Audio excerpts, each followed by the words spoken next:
So when I hit start recording, it's recording automatically, right, Jason? There's no like countdown Yep. for this thing. All right, so we're Nope. recording. No countdown. All right, so we're here our session 61, the Cold Lands, Hope and Despair. In our last session, you guys finally were able to secure, or you thought you secured, actually, some ice from the abomination within the Immortal Caverns, only to everybody basically teleport out without the ice. I think Quarren and Weesay were the ones actually holding the ice towards the end, but they were also one of the last ones to try to drink their potions. And during the battle, Quarren fell. I think Usul was the only one that actually saw that. Usul also saw that Weesay fell as well, and Usul was trying to escape with Weesay's body in the clutches of his gargoyle form whenever he finally bamped out as well by drinking the potion. Last Usul saw of Quarren, he was actually being absorbed into the great abomination on the icy floor. So you guys were all transported back to Injast via the return potions created by Nimba. Some of you guys had some side effects from that. I believe Silith and Sylvia both came back with like swollen lips and swollen tongue, had a hard time talking, got surrounded by a bunch of guards. They kind of you guys kind of freaked them out a little bit. They determined that you guys weren't Slotty. They escorted you back to the Temple of Torm, where Wundguth kind of gave you an update as to the status of the city and the siege around them. And everyone had pretty much sad looks on their faces because Quarren never showed up, Weesay didn't show up, and they didn't have the ice. So several of you guys went into the barracks, kind of healed yourselves. Jodell showed up, introduced himself to the 3 new gnomes in your party that basically were like eavesdropping during your confrontation with the guards and heard what was going on. And long story short, they got sucked into this this quest as well. Some volunteering, some say they were volunteered. Guess it depends on how you look at it. But you guys got 3 new gnomes with your group here. So while you guys were trying to contemplate what to do next, much to your surprise, Quarren somehow miraculously appeared out of a tree near the temple. You guys were all rushed outside to kind of greet him, the naked Quarren, at that. But he initially didn't have any of his items whatsoever. No clothes, no weapons, no ice, no anything.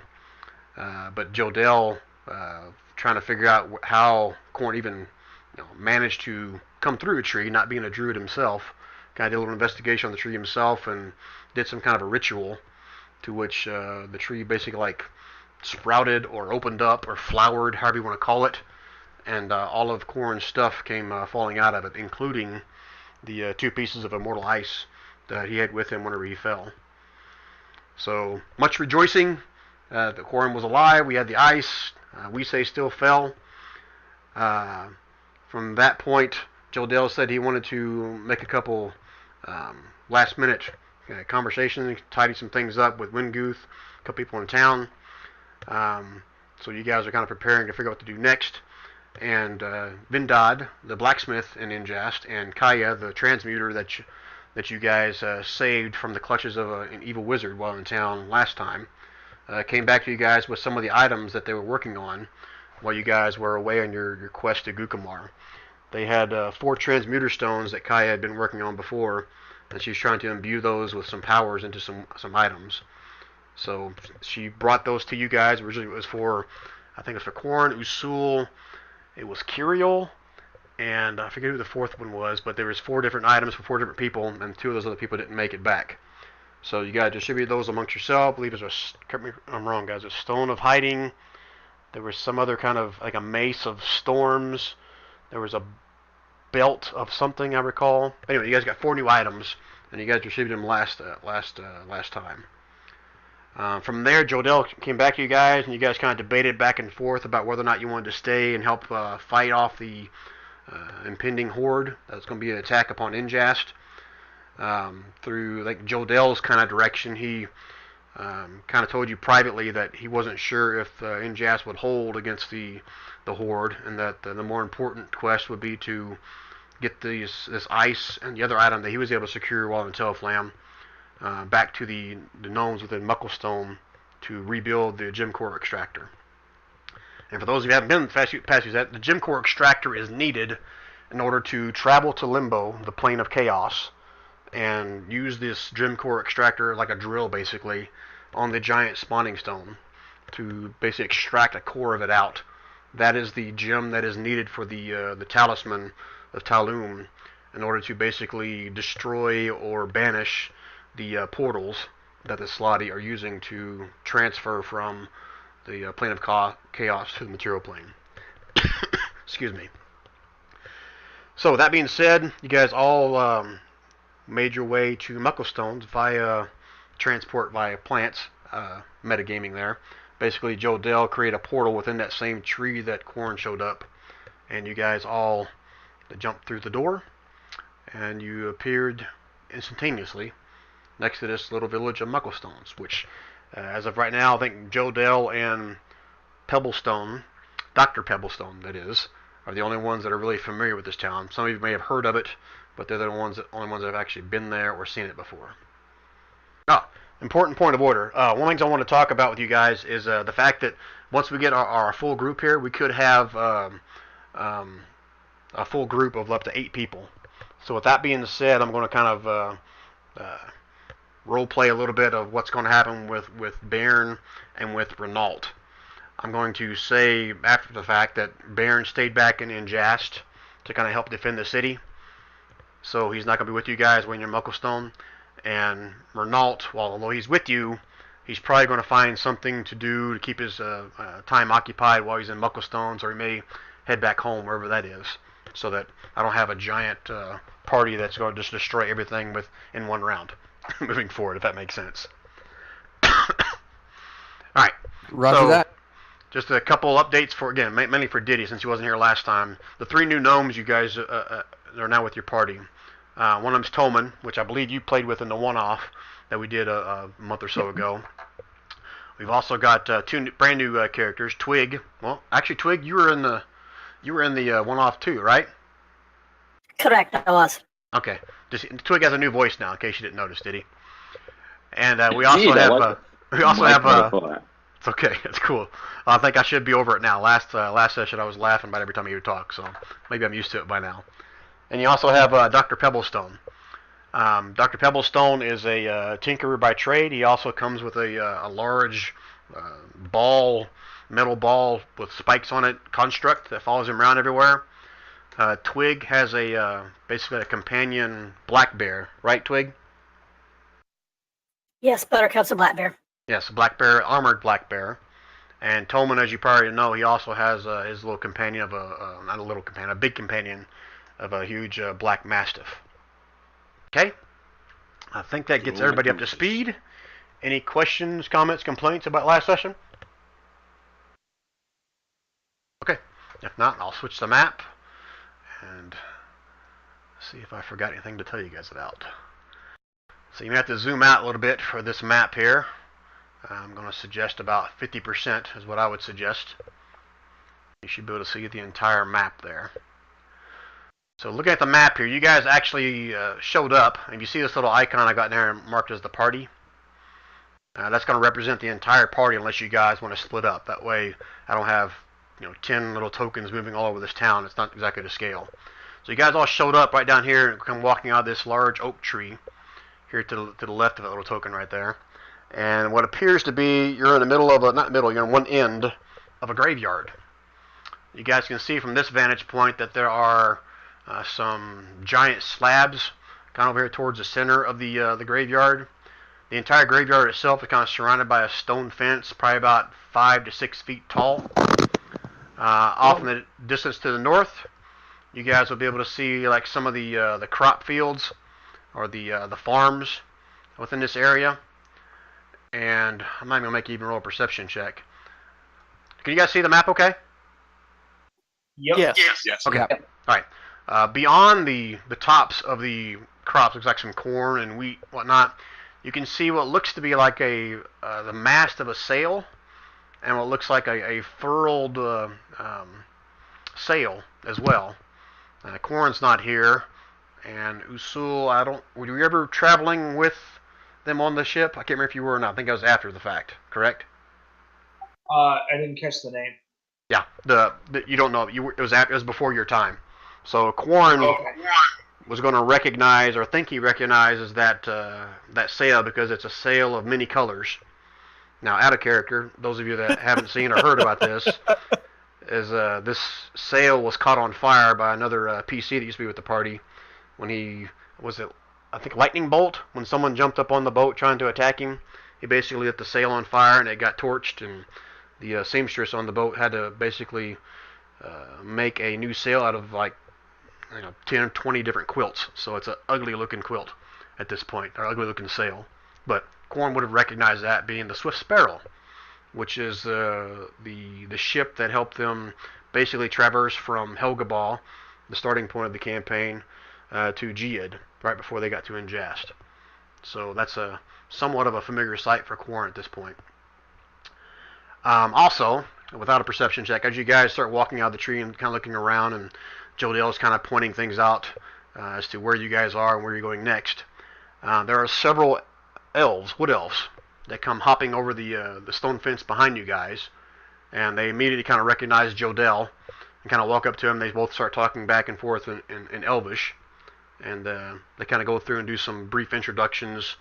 Jodell does for each of you guys with the elves, and they basically tell you that they've been seeing a lot of influx of not a lot, but a few influx of people using the teleportation stones, which again, that's what these large slabs of stone are here in the middle of it. They use them as a teleportation, for lack of a better term, circle to teleport people here. They've been getting a few refugees from Injast coming in here, mostly women and children.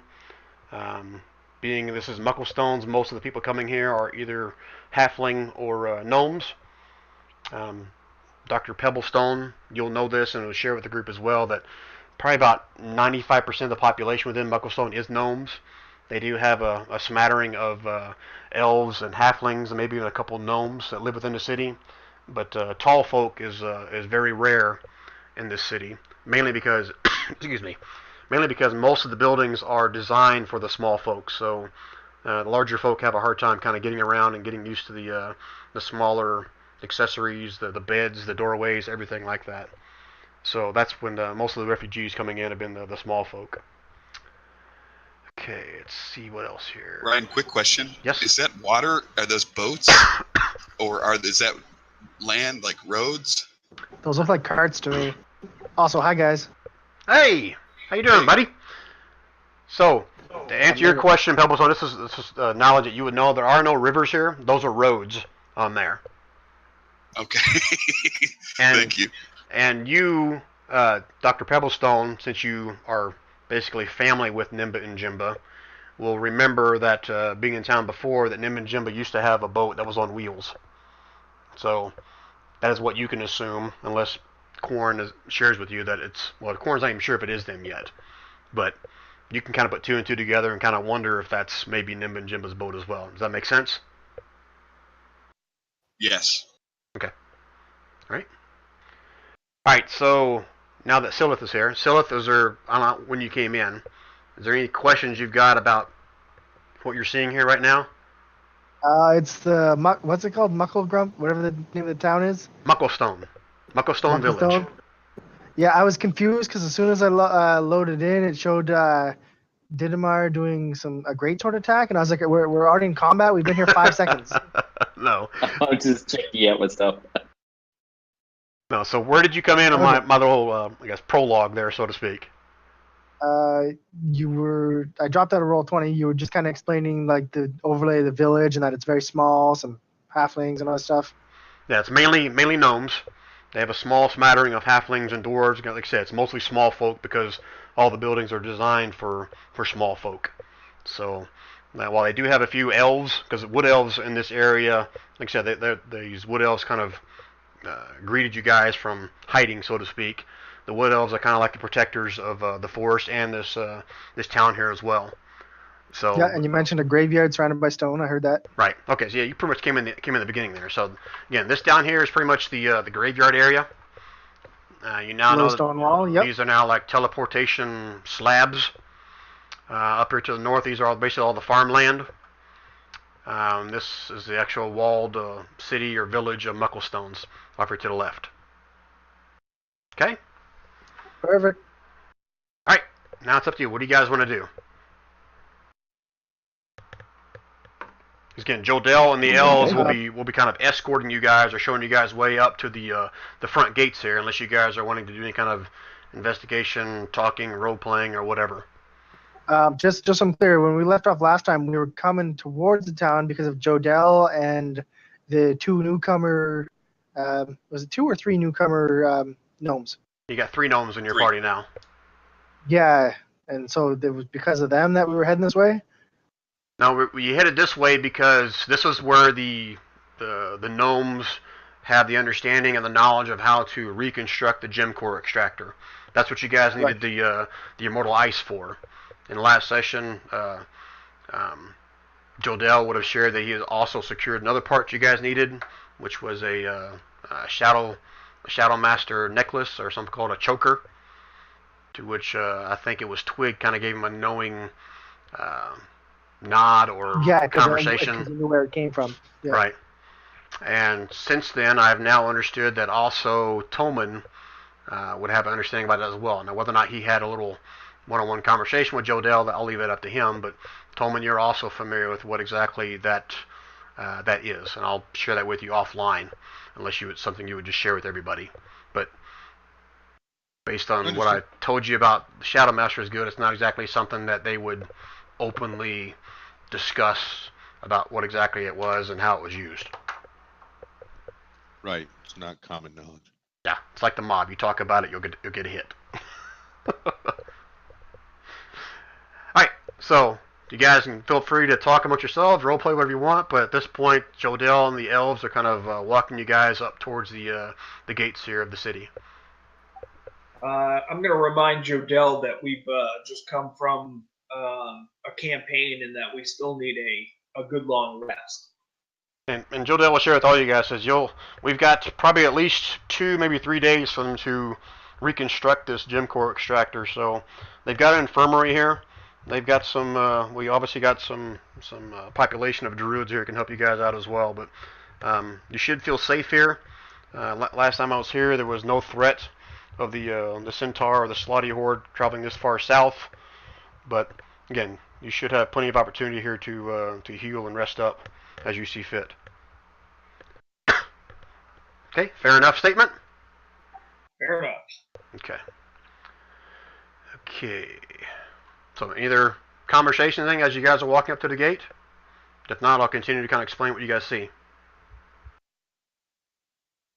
No, Toman's kind of just going to be a little wide-eyed, having heard of this town, but not having visited to see a town. My question is, how long did it take us to get to the town of Mucklestone?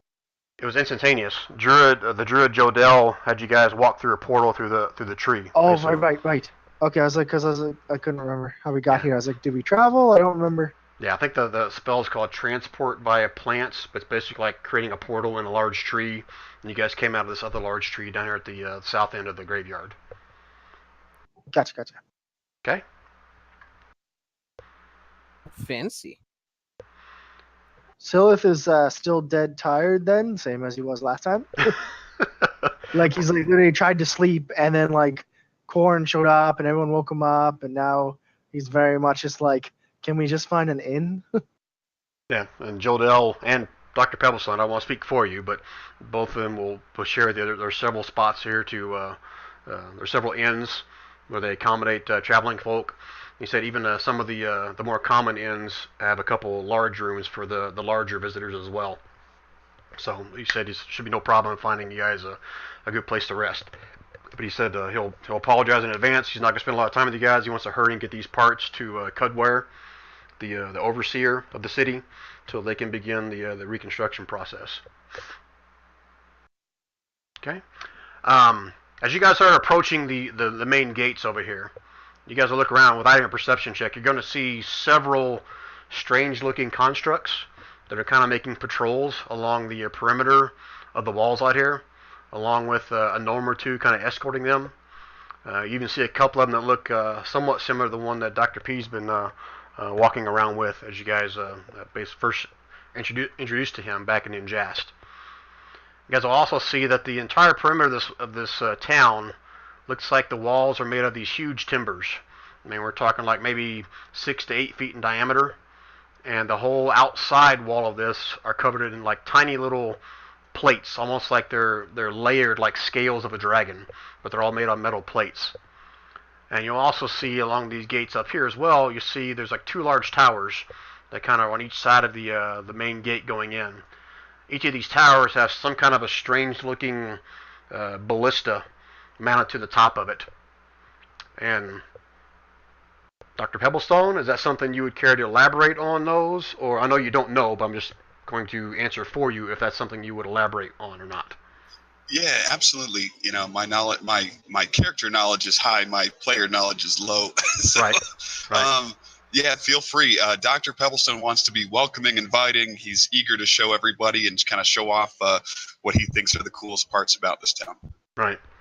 So I can imagine, just correct me if I paraphrase your comments incorrectly, Dr. P, but as you guys are approaching the wall, Dr. P is going to start going on and on about the details of how each one of these ballistae at the top up here can fire a number of rounds instantaneously, and the reload mechanism works rather well as well, but there's no other ballista like this in the realm, and the fine folks at Tinkering Academy are the only ones that can build this, and blah blah blah, gnomes are the best, rah rah rah, look at us, and I taught them everything they know, basically. Does that sound about like Dr. P? That sounds like him. So basically, they've got some pretty nasty looking ballistae up here that are operated by a couple gnomes on top of each tower. As you guys get closer, obviously the gnomes will kind of, I guess, not necessarily point the barrels down, point the barrels up with the ballistae and kind of recognize Joe Dale and Dr. P and kind of shout down for everyone to kind of open up the gates. What you guys hear, a bunch of gears starting to grind, and you see both the doors kind of open up towards you guys in a slow, methodical, clunking kind of way, made with gears and whatnot.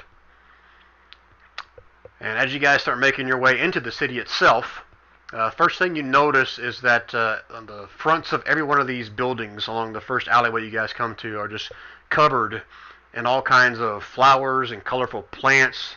I mean, it's almost like it's a garden in front of each one of these houses here. You'll also see about every 20 feet alternating on each side of the street are these odd-looking street lamps that have like these lanterns on top of them, and about 6 inches to a foot below the lamp you can see on each side of the lamp is looks like some kind of a metal or a clockwork little baby dragon with their heads kind of pointed up towards the lamp post as well. Let me double check my notes. I think we said this is actually around 6 o'clock at night, so it's getting close to dusk at this point. Let me just double check my notes, make sure I'm not... No, screw it. That's what I'm going to say. It's about 6 o'clock, about dusk, so you can guys see a little bit of sunlight. It's not quite down yet, but it is starting to come down. And that's good timing, because as you guys are noticing some of those street lamps, you'll see one of the little dragons kind of rise up to the top of the lamp, pop the top of it off. It sticks its head inside of the little glass container and shoots a little flame out of its mouth. Comes back up and goes back down to its original spot, and now the lamps are starting to get kind of lit up, these little flames, by way of these little clockwork dragons on the side of the lamp posts. Let's see, what else am I missing here? Oh, also, as soon as you walk in, again, you can see all the buildings, but straight ahead, you guys can see up on top of a hill over here is this what's what Mucklestones is known for. This is the Mucklestone Keep, and this is something that Joe Dale or Dr. P will be explaining to you guys. You guys are walking through here. The Mucklestone Keep, the main large portion of it here, the large diameter, stands probably about 30 feet tall. There's another tower that sits on top of it at an angle, probably another 30 feet on top of that. And you'll see that along the edges of this upper tower, there are like glass panes or windows all around it that kind of are sitting at odd or different kind of angles. Let's see, what else do you guys see? Right here in the middle is an old well, but this is kind of a bustling part of town right now. You can see there's all kinds of gnomes walking in and out. It's after the workday. The workday's pretty much done, but you can see people walking out of some of these businesses around here. So unless you guys want to take a closer look at some of the buildings, just like it's a busy city, and a few people kind of watch you as you come by, the big folk. Dr. P's probably greeting several people. Dr. P, you will notice that some people notice you, they see you, and they kind of like try to avoid contact. But a couple of them do walk up to you and kind of shake your hand and welcome you back, and they start asking questions of the other two gnomes first. The big folk, while they're cordial enough, they're not really engaging with conversation, so to speak.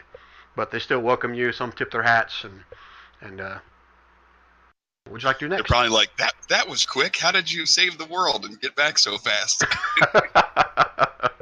Yeah, something like that. Well, maybe sarcastically saying that. Yeah. Yeah, exactly. I think these tall people are attracting too much attention. Maybe they should walk on their knees. Joe Dell just kind of shakes his head. As you guys reach this point, Joe Dell is going to kind of quickly turn to you guys. Okay, guys, there's depending on what you need, there's an inn right here. He kind of points this building right here. He said that's mainly for small folk. I don't think they're going to have very many rooms that accommodate some of us larger folk. However, if you will go on the street here past the business district, there's a roadway, alleyway of more inns, and a few of those have some of the larger rooms for the larger visitors of the town. So, unless you have more questions than me, I'm going to head straight to Cudware so that we can get started on this this gem core extractor. Hey, Jordell, just quickly, you've still got the amulet, right? That you need to, that we're going to be fixing. But what do they use to make sure that there's no Slard in the town? Because I suppose this would be target number one for them, wouldn't it? And he kind of looks at you and he looks around a little bit. He said, just be careful what you say, my friend. We don't want to cause any undue panic in the city here. And he kind of leans into you a little bit and kind of whispers into your ear. Says, we've got certain magical powers that we're able to repel any slotty from this area for a time being. So we should feel fairly safe if one of them are managed to break through those sensories. Then we'll be sure to know, and we'll let you know. Well, I've got certain magics for it, so I was just going to see if you needed it. You seem to have the most important thing that we need on you. So, and where you're building this machine, it will all be protected. Muckle Stones is one of the safest places to be right now. Not just for the knowledge that is here, but also for the defenses. As you saw on the outside there, they've got quite the formidable force for being such a small little city. I'm not sure you've seen any of these little constructs in action before, like our friend Dr. P here has, but they may not be able to put a whole lot of damage out. At least some of them can't, but they can sure take a hit and keep on ticking, if you know what I mean. Yeah, so I understand. Well, look, as long as everything's protected and you guys have got the thing going, but when we go, and I'll whisper this to him, when we do go to the Abyss, we'll be in their realm. So what ways are we going to protect ourselves when we go and get that stone? I still have I still need to talk to the circle about that. I've got some ideas. This protection that we have here, it's a quite powerful spell that may be able to work, but I'm afraid that once we're in the plane of chaos, that magic will no longer be as stable. I've got a friend of mine that's a former acquaintance that's a little more familiar with that area. Maybe it'll answer those questions better for you. But my understanding is magic works a little bit differently than the plane of chaos. So we're not going to be 100% sure until we're there. But if we can continue that same kind of magic to repel the slotty away from us.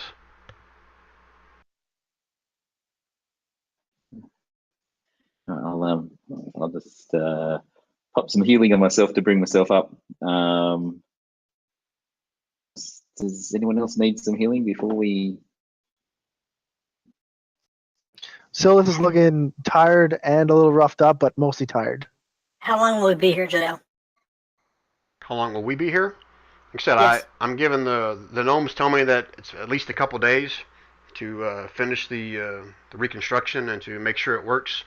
3 days at the most. Very well. I'll make arrangements for the rest of the party. Oh, well, I thank you for that. I believe they've worked out a discount and even given some of these refugees who have been coming in here like free room and board will be coming in here. So it would behoove you to, if you can afford it, to pay what you can to help accommodate them for the ones they are doing this service for free. But like I said, They have money. They can pay. That's great. That's great. That's awful kind of you, sir. He kind of points back down the alleyway again. Says, "You'll find the larger accommodations down this way." And like I said, the gnome establishment here, maybe a little more rowdy here, but this one's primarily just for gnomes. And Usul is going to say in a loud voice, "Is this really a town full of children?" That's several townfolk kind of turn and look at you a little bit and give you a scowl look right there, and Usul just kind What of do you call children? I'll take you out right now. Usul just kind of does a face palm at this point. Says, Usul, please refrain from using that term. They're a little sensitive, okay? They've opened up their village to you. Give them some respect. And I think they're very cute. So it's gonna be like, you said they're a little sensitive? Oh my I'm god. not saying anything. He's just sort of walking ahead a little faster now. How big is Daisy relative to a halfling? Probably like what, 1/4 the size? I imagine she probably stands maybe 6 to 8 inches tall. Okay, so there's no way I'd find like leather armor that is the size of Daisy in this town. I mean, you could get some commissioned. I'm sure they like make children's toys. Yes. I imagine if you try to find some like a doll shop somewhere, you may be able to find like some play armor, you know? Okay, but nothing It's that not would be like- tangible benefits. No, play armor would not have any kind of tangible. It's just for looks. Come on, the rest of you. Let's get you in the inn and get you out of the streets before you insult us even more. With that, Jodo kind of waves his hands in the air and he starts making his way into the keep. I seem to have lost Brian. Yeah, he cut off. Oh, did you guys hear me? You guys cut off. listen? He said Jodell waved his hands and then poof. No, Jodo waved his hands and he made his way into the keep here. All right. Just so you guys are aware, I have a friend of mine here because he was watching my dogs tonight while we were out, and he finds us hilarious. Okay. I do too sometimes, so that's fine. It's one of the reasons why I play. So Twig starts ushering the group, herding them toward the human-sized inn in the town. Come on. Okay. As you're doing that, I forgot one more important thing. This keep itself, it's hard to miss you. One of the first things you notice, it's kind of strange. You'll also see hovering above this smaller tower up here, you'll see 2 good-sized logs. They're just kind of floating in the air above this thing. And again, Dr. Pebblestone or anybody in the town or Jodell would even told you as you guys are walking towards it, that is their mechanism for telling the time. So out of character, it's basically like a big clock with a little log and a big log that's constantly kind of rotating up above this thing in the air. It tells everybody what time it is. And as all the street lamps starts coming on, you also see a light kind of shining up from underneath this smaller tower here as well. I'm gonna, You over people to are Dr. very nice. Pebblestone. And this is your town, right? You're from here? That was to Dr. Pebblestone, correct? Correct. Are you still... Yeah, absolutely. My shop is right down the road. I'd love a little tour, but in the meantime, with all the refugees coming in here, where would the orphans and the destitute be put? I'll answer It that for you. depends on how tall they are. Size does not matter to those who have suffered, my friend. No, he physically means it depends on how tall they are. Oh, I know. So, Dr. Pebblestone, you'll know that this right here is like the Tavern and Inn. This is like the hot spot. That's where people go to drink and banter and get in fights and do whatever else here. It's got some of the best ale in the realm as far as you're concerned. Back down here, this alleyway here is called Visitor's Row. There's 4 inns of varying, I guess, accommodations or price-wise, so to speak. There's also 2 basically restaurants or places to eat. Not necessarily bars. I mean, the restaurants serve drinks there, but not like bars. This is more of the calmer portion of it, where this is where the party happens, if that makes sense. Yeah, absolutely. Yeah, so I mean, Dr. Pebblestone says kind of that just reiterates the inns to the north would be where some of them are. Just would again kind of reiterate what you already said, and suggest that maybe the taller party members stay up there, and the other smaller ones of us can stay near the front. Maybe kind of watch over the gate a little bit and stay near this device. Okay. We should all stay together, and I'll arrange the rooms. Now, which way, Pebblestone? To the north. Well, come on then. You know these people. I want the best in. I'm okay with some humble accommodations. You'll get what I pay for. Now, come on. Okay. All right, let me pull these up here so I can give you your choices. So the 4 buildings in the back, Dr. P will point out these are all the inns. The restaurants are up here towards the front. These 2 buildings here. Again, there's 4 different hotels or inns there.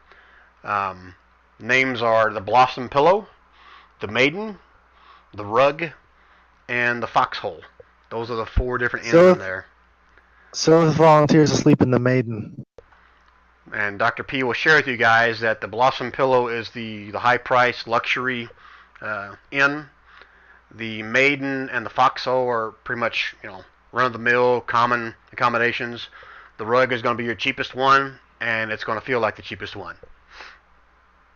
So Days Inn, Red Roof Inn, and the Marriott. Kind of, yeah. Well, Twig goes right up to the most expensive one and starts making arrangements for everybody's rooms. Okay, you're greeted when you get ready to walk into the door, first thing you notice when you walk up on the steps to the front door is there's 2 little dolls sitting on a little shelf right next to the door. They're both kind of wearing these pretty satin, gem-encrusted little dresses on these 2 little dolls. And as you walk up, one of the dolls starts speaking out loud. Welcome to Blossom Pillow, where your luxury is our expectation.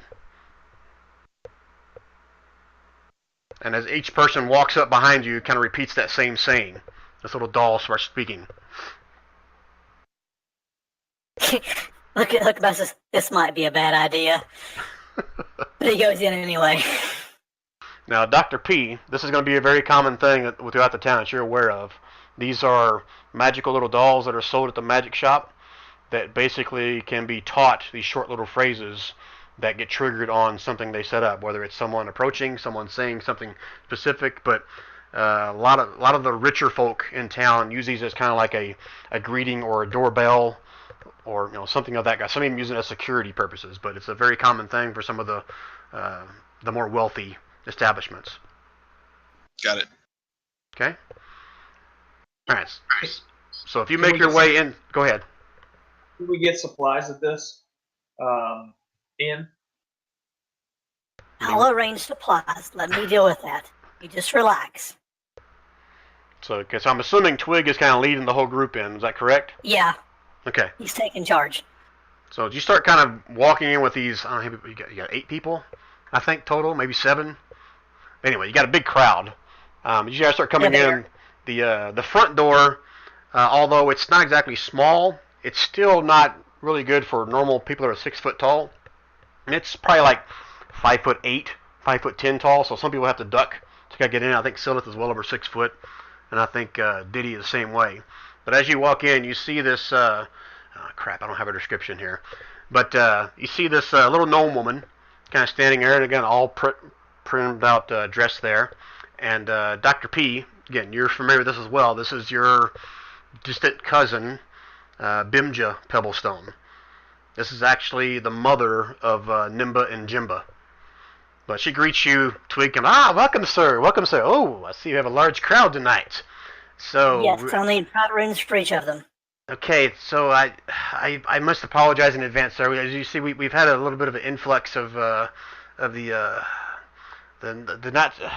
had an influx of people coming from Injast, as you see, and we've been giving some of our rooms, the less it kind of speaks low, the less nicer rooms, if I may say, to some other folks at a discount. So she starts counting her people and says, I'm just afraid I don't think we have enough rooms for everyone to have their own individual room for the night. I could give you a discount if you would like to double up in any of the rooms, but just to, We'll double up in some of the rooms and don't worry about the discount. Okay. We're taking care of others. Okay, I appreciate that, sir. I appreciate it. So, are you guys? She looks at you up and down and notices your fine dress and the way you hold yourself. You're not a refugee from Ingest, are you? Well, I came from Ingest, but I'm not a refugee. No. Okay. All right. So, we've been given. The reason I ask is I'm just being upfront with you that we've been given discounts to the refugees. So, if you're not a refugee, I almost feel obliged that I have to charge you full price. I hope you understand. That's perfectly fine. Okay, very well then. Each room will run you 2 gold pieces a night. So, 8 people, 4 rooms. Is that correct, sir? That'll work. Okay. With that, she kind of claps her hands together, and you see a couple little gnome boys walk up, dressed really nice, and they hold out their hands like they're trying to, take your luggage or your clothes or whatever else it is. The boys So here he looks will. at her and goes, I don't think they work like that. Yeah, well, okay. Good luck with that, guys. And the boys are sort of kind of standing there with their hands outstretched, looking at you guys. So a couple of them looking a little nervous as they see some of you guys kind of dirty and bloody and kind of messed up pretty bad. See one of them kind of wrinkle his nose up a little bit because like he smells something. But because the boys will see you to your room. Next question I have for you, lady, is a bathhouse? Ah, yes, the bathhouse. You guys should have passed that when you came in. It's called the Squeaky Tink. It's down right across from the Tinkering Tankard and Inn. The gnome bar and place. But be a very fine place to wash away your ails and whatever else may be hindering the lovely smell this evening. Yes, and the one of the restaurants in the area, can they seat our entire party? She kind of whispers something to one of the little boys, because I'll have one of the boys go double check. Being a man of your stature, I would definitely recommend the Goodly Goose, some of the finest dining here in town. And a man of your stature should have no problem with that. If you want something a little more simpler, something quicker, maybe your friends, and she kind of motioned to some of the dirty-looking ones, maybe they would like the cup and candle. The Goodly Goose will do quite nicely. Can you have arrangements made for dinner in, say, 3 hours, possibly, if they have room for us? Okay, in 3 hours, and she see her kind of look at her wrist, this giant-looking weird thing with a couple of twigs that are moving on it. It says 3 hours. Boy, that's to be a late dinner. But yes, I'll have the boys prep them for you, and they'll be expecting you. Who may I say the reservation is for? Also send some of your boys up and make arrangements for baths for this lot. Yes, so that the boys can do all that. All that for you, yes, sir. And I apologize. I took your money, but I didn't ask for your name. What was your name, sir? Lord Ray Falcorzin. Lord Ray Falcorzin. Very nice to meet you, sir. Yes, and I'll have the reservation under your name. And you see her kind of pick up a nose, and she looks back behind you, and she goes, Escobar? Is that you? Bim! So good to see you! Yes, it's good to see you too, Escobar. I thought you left town. I guess you're back? You'll never believe it. I traveled by tree, I did. Travel by tree. Well, aren't you just Mr. Special? Well, it's nice to have you back. I appreciate you bringing all these fine folk and customers to the maiden here. So, not the maiden. She is the Pampered Pillow. The Pampered Pillow, Blossom Pillow. I'll eventually get it right, guys. So, I'm sure that Dr. Pebbleson will be rooming with myself. Oh, well, of course then. Then that'll work out well. I'll give you one of the gnome-sized rooms. I'm sure that would be most to your liking. Well, it would be, but then there's the matter of Buttercup and, well, that thing that travels with him. Oh, Buttercup? You have one more? I'm sorry, I only counted 8. At that point, Buttercup kind of noses in the door. I'm scratching. Here's her name. Rufus's ears. Yes, he stays with me. Oh, and you see her, she looks very nervous. She looks very nervous at this point. seeing the bear and the dog. It says, I'll pay extra. She looks very nervous at this point. You must understand, sir. We're a fine establishment here, and we do have a few rules and regulations. It's You hold one. up a platinum piece. Give me a persuasion check with advantage.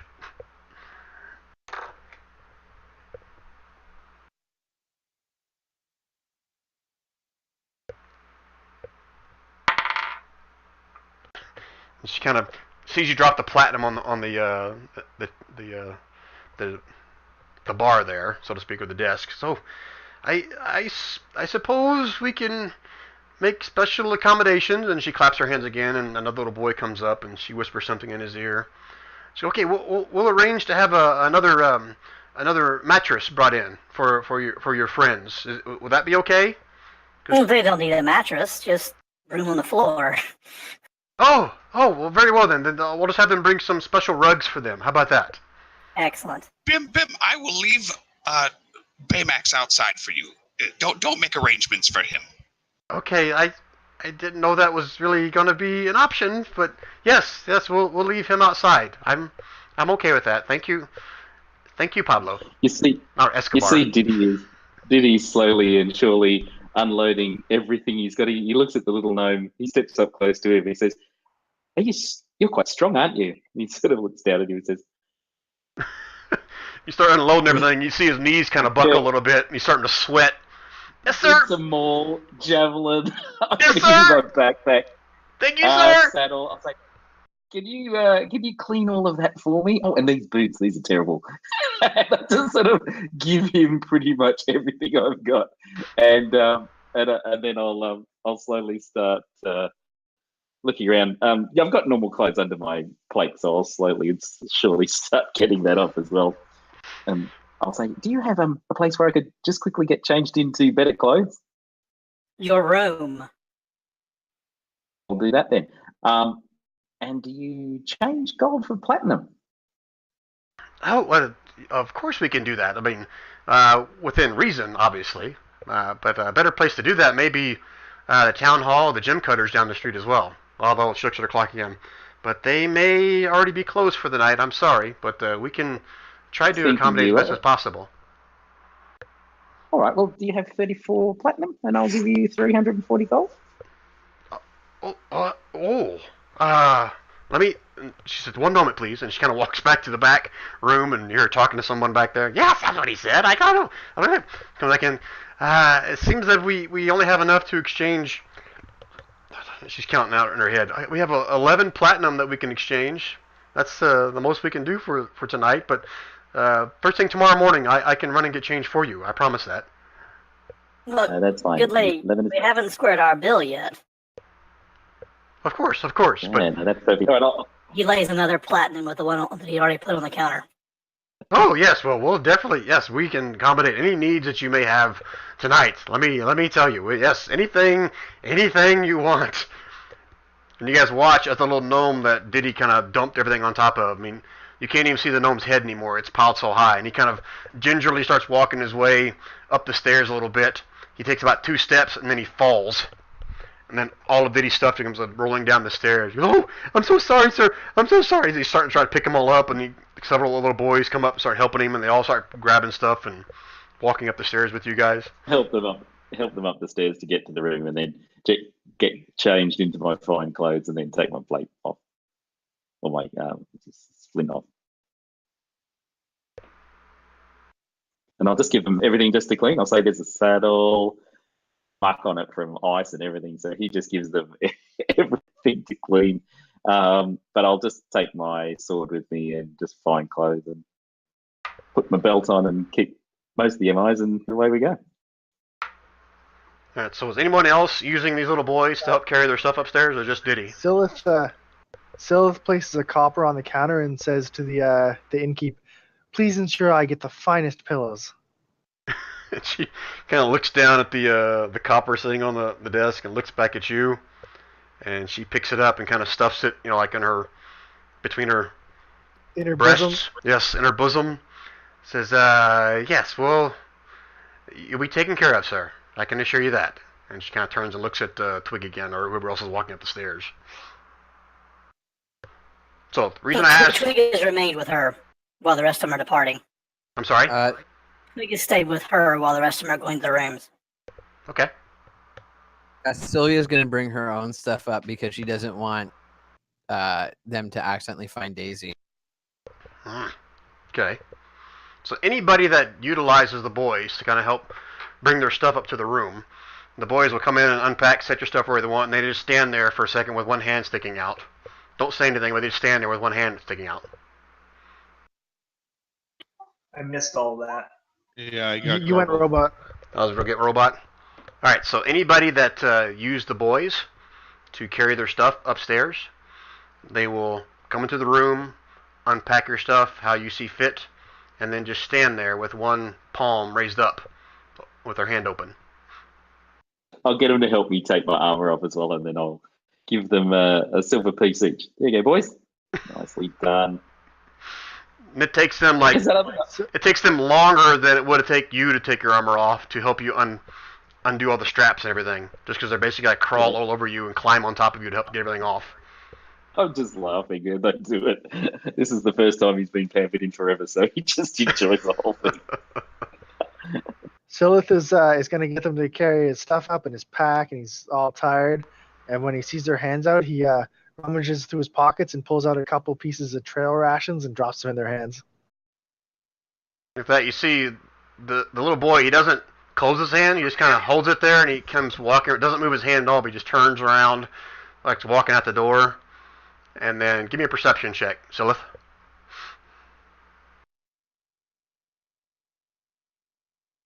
Okay. You don't see anything. So as far as you know, that went well. They really like your rations. You're going to get something extra in your cornflakes tomorrow. So after the others go upstairs, Twig wants to take care of squaring the bill for the next 2 nights and making sure that she has the money to make all the arrangements for everything else that he asked for. Okay. So again, it was 2 gold per room, and so it was 4 rooms, 8 gold per night. So if you want to do 2 rooms, it's 16 gold. And she's wondering if that platinum was for all of it, or if that platinum was something else. You're not really getting a feel like she's expecting. Oh no! As soon as she gives the bill, he takes out 16 gold in addition to the platinum they already given her. Says, I understand they're a little couth. I'm sorry for bringing them here, but they need to be cleaned up a bit and need some rest. It's quite all right. I understand, Mr. Zinn.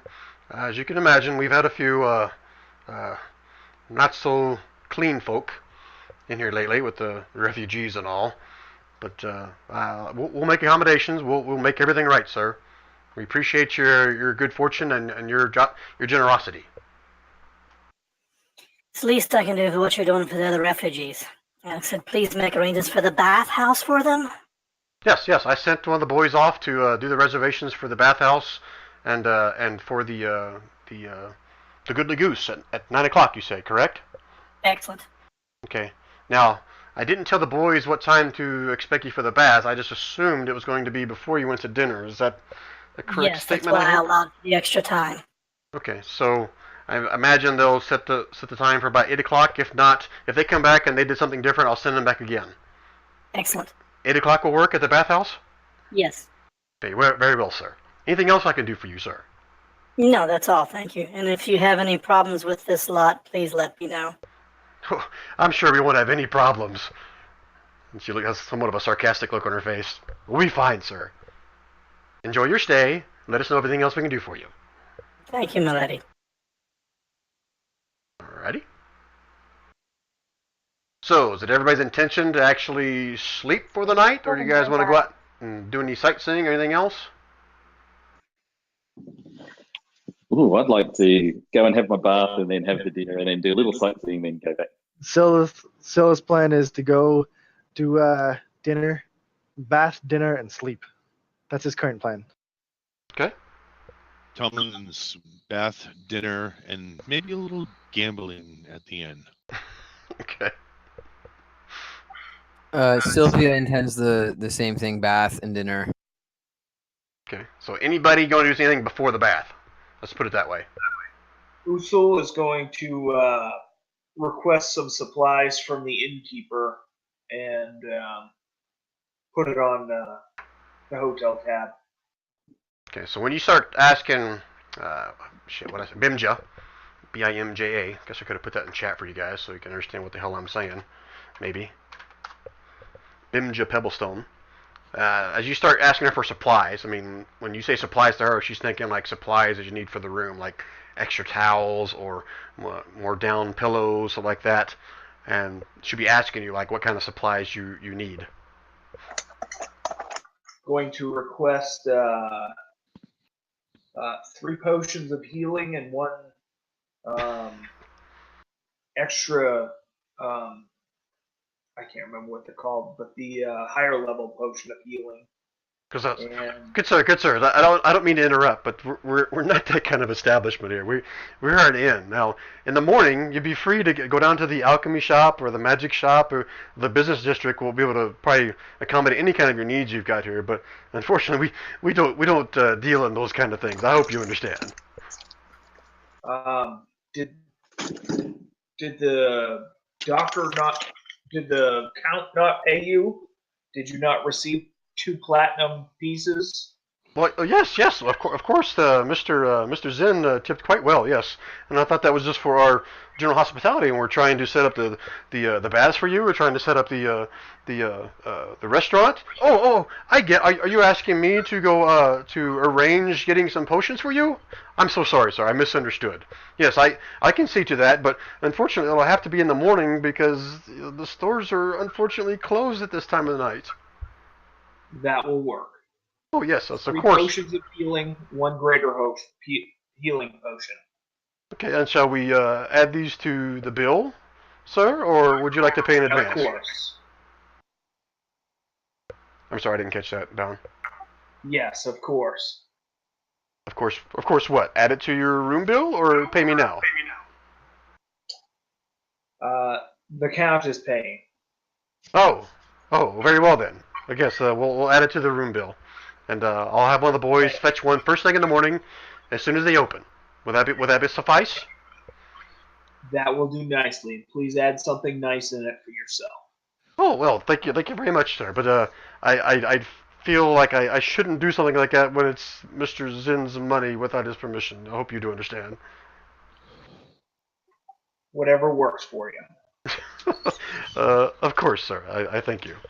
Anything else I can do for you? That'll be all tonight. Thank you. Okay, thank you, and good rest. Okay, anybody else? That's something they want to do before the baths? I didn't have a horse here, did I? You didn't have what? I'm sorry? Is my... I know where my warhorse is. He's still sitting at that place because he's a summonable creature, so... If he's not like a magical creature, then I believe he would have been at Gukumar still. No, you can just summon them. So I'll say, do you have stable here at the back? Yeah, I'm going to say, to kind of retcon here a little bit, you would have noticed as soon as you walked into the city, right here to the left would have been the stables. Oh, okay. All right. So it's actually outside. No, it's all right. I won't summon the horse thing. No, it's fine. I've just got that poor guy fixing up the saddle and cleaning it. Get out a horse to put it on. So I'll just go, no, it's fine. Now you saw where I pinged, right? Right down here? Wait there. Let me go down. Down there by the front gates, where you guys first came in. On the left is the stables. Oh, Yep. That's perfect. Okay. Then what I'll do is I'll go outside a little bit later and I'll summon the horse and then I'll take it down there so the kids have got something to put the saddle on tomorrow. Okay. You're going to do that tonight? Yeah, because I've got the spell points for it, so I may as well summon Steed and then I'll introduce the boys to this bright, shiny horse. Okay. It's sort of almost silver in colour and got some little gold flicks. And I'll say, Again, you're doing this before the bath, right? Before the bath, so they know what to do. Okay, all right. And then head off to the bath. Okay. And I'll just ask him if they can. So I would have actually summoned him. Restaurant. Near the at the back of the inn here, just here. I'll just get the boys. I'll lead them out, and I'll say, "Here's my horse." And when you're done, pop the saddle on him, and then if you could lead him down to the stable, that'd be fantastic. Of course, sir. Right away, sir. They kind of hold their hand out. What's the price for stabling for the night, boys? Stabling for that, I think it's what is it? It's 2 coppers a night, sir. Right. Well, look, here's another silly. You keep the change, all right? No, I'll give it to the one guy, and go and buy some sweets. Gee, thanks, fella. He kind of whispers to the other boy, "Did you see that big guy? What he just gave me? He gave me a whole silver. Golly gee, mister." It's one of the boys that have been cleaning everything, right? The one I gave it to. You said you went outside, right? Yeah, I was gonna take those guys out. You know, the poor little guy that got loaded up with everything. I said you have to clean the saddle. Oh, he's the one I was gonna lead out to the horse as well. That's a different situation then. If you try to get one of those boys to go outside, it goes, "Sir, we have other folk that can handle your taking care of your mount, sir. I'm assigned to the inside. You know, we're okay. Once you finish cleaning the saddle up, you know, so I can see my face in it, then the horse is just out there. You go, where? I go, there. And then I'll just ask them if they could saddle him up and then take him down to the. Yeah, just like before. There's other kids that are outside that do more of like the yard work stuff. There are a couple kids out there like playing kickball or something, and they would have been happy to kind of take your horse down to the stables and stuff. I'll do exactly that then. If it's them that are outside, yes, I'll give them the silver and tell them to go and have some fun afterwards. But make sure they put the horse away properly before they do that. Yes, sir. Right away, sir. Oh, and mine's Dietermeyer, so just tell the stable owner it's from me. And he kind of looks up at you and says, "That's gonna be kind of hard to miss you, sir. Aren't you like 7 foot tall or something?" Did he? He's really tall.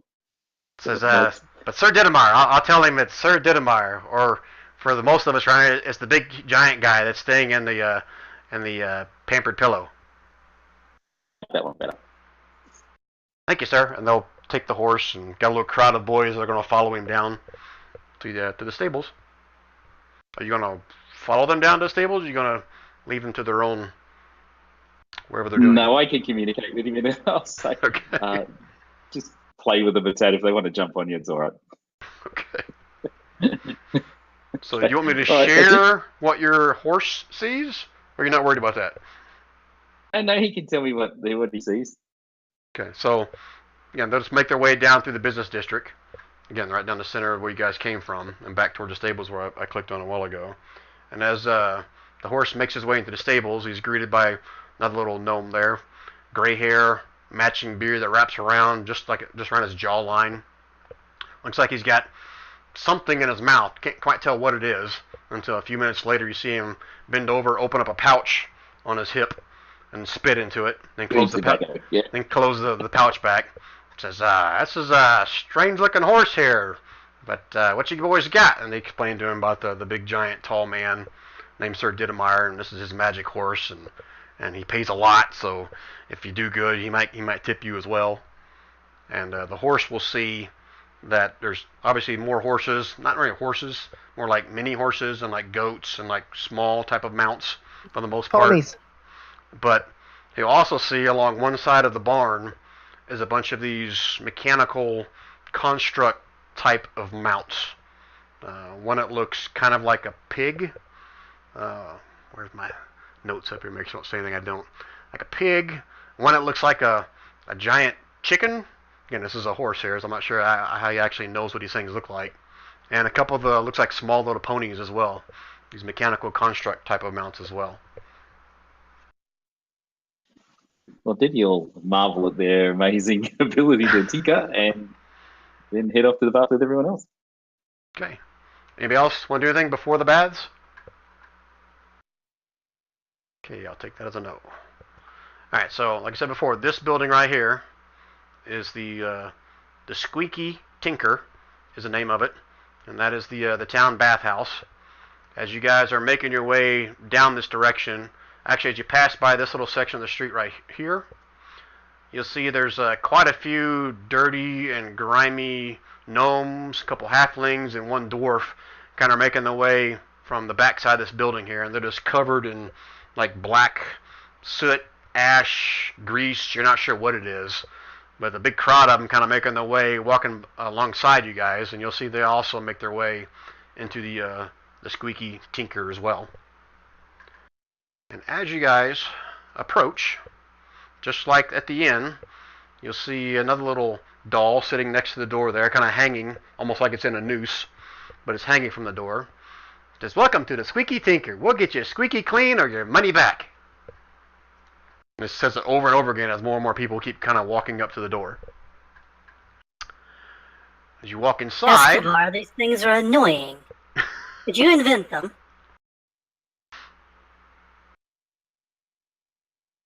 Did we lose Escobar? Oh no, not those. My inventions are far more annoying.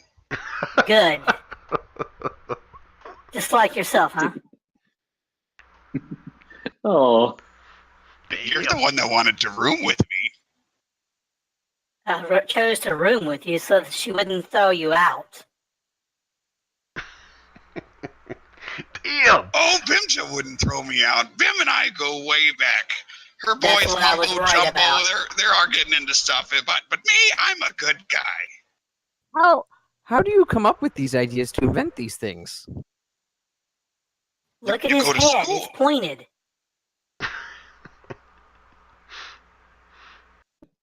is Twig a boy or a girl? It's hard to tell. So I think it's He's a guy. a boy. Oh, he's a guy. My friend here is of the opinion he's the 12-year-old boy. Also, there's a small request out of character for you there, Jason. Yes. My friend wants you to hear you say, "I am Groot."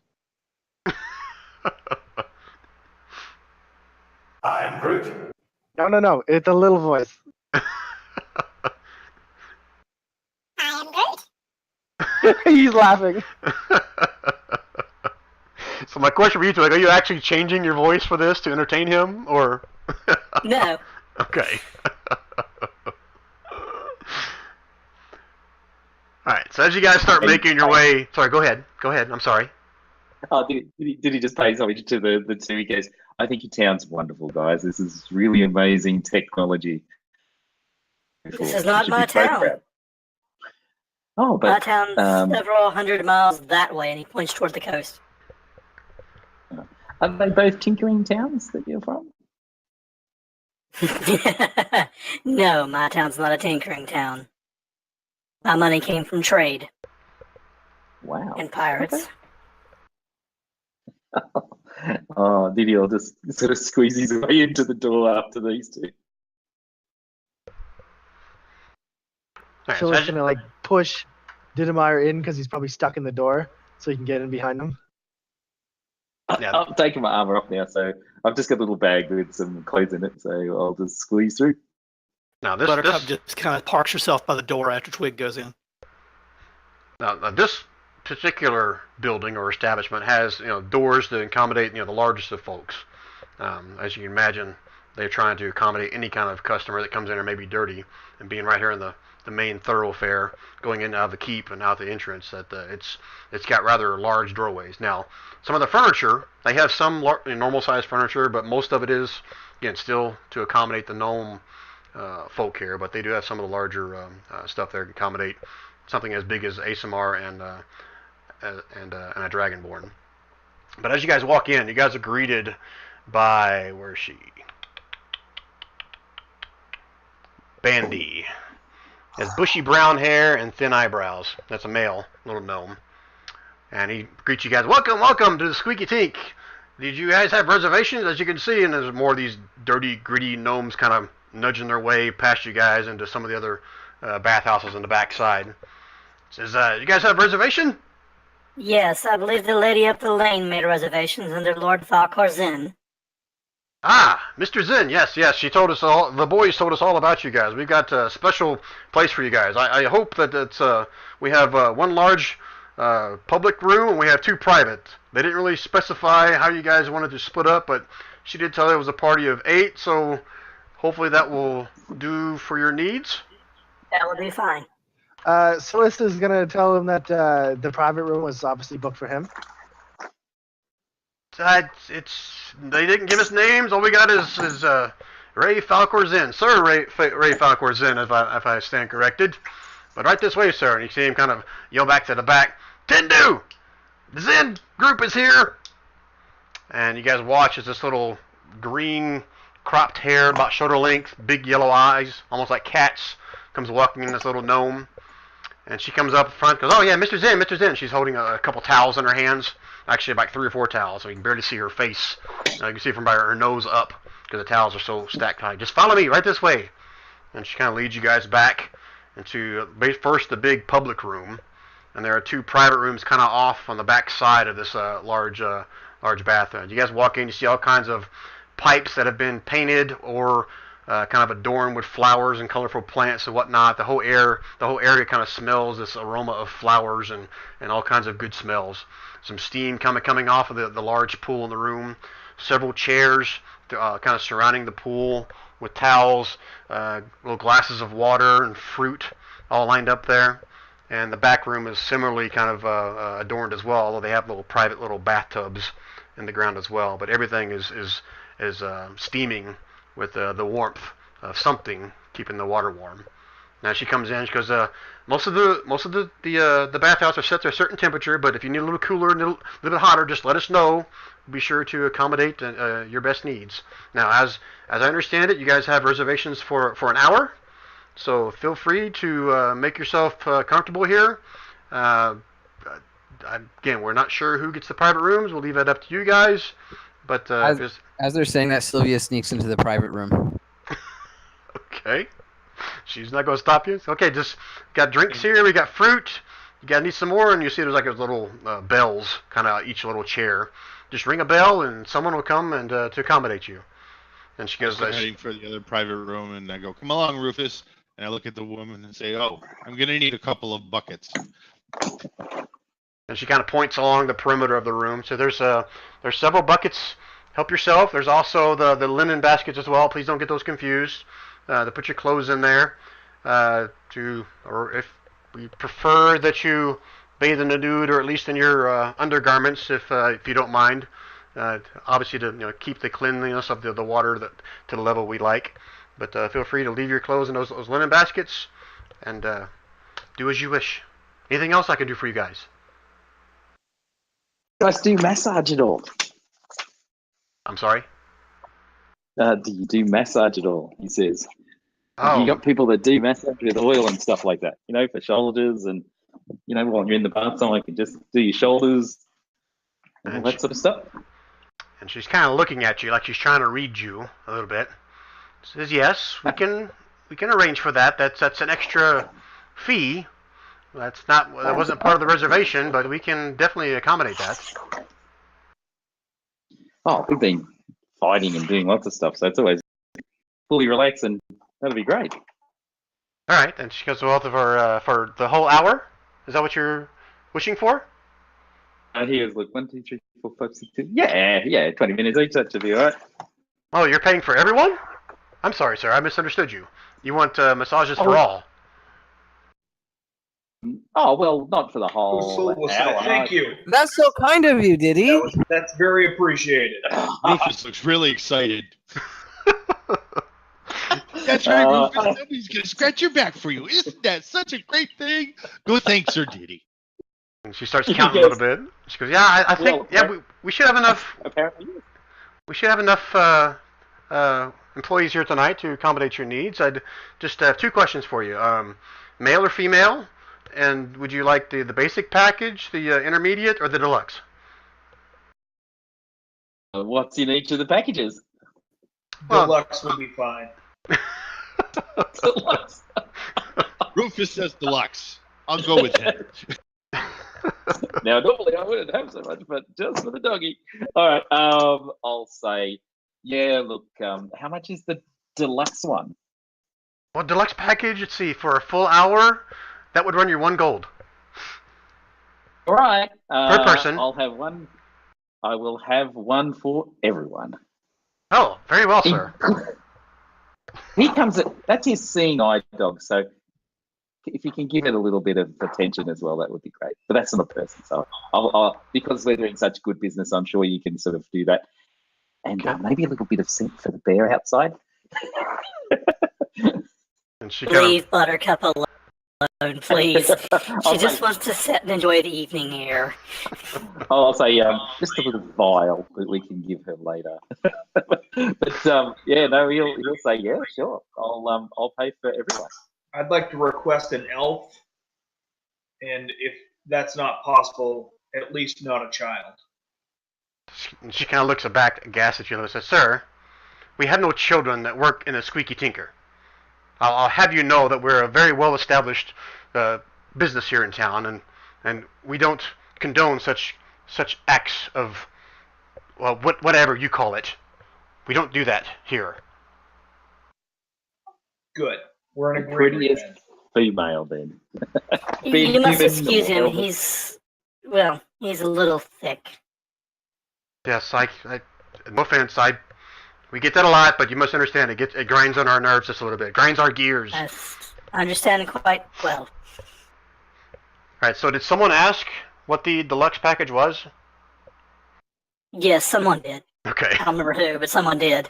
So I don't know where you guys were going with this, but she starts explaining to you in detail about what the deluxe package is, and it includes a full body massage, and they manicure and pedicures, and they brush your teeth, and they clean your ears, they wash and condition your hair, they'll blow dry your hair, they'll comb and massage and shampoo your beards or your facial hair.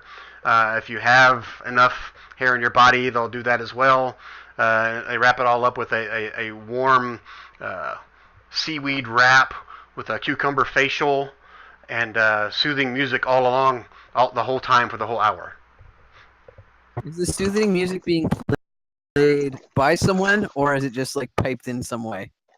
Because no, we'll have several instruments in here: the harp, the lute, the pan flute, whatever is your fancy. But we have quite a range of musicians that can accommodate your needs. Wow, that sounds fantastic. Let's do that. Right, very well, sir. Nice to be pampered before we travel to chaos. Exactly. It might be the last one we get. We may die, but we're gonna smell damn good. Right. What did he just say? I'll go for the female. Pretty human or an elf would be lovely.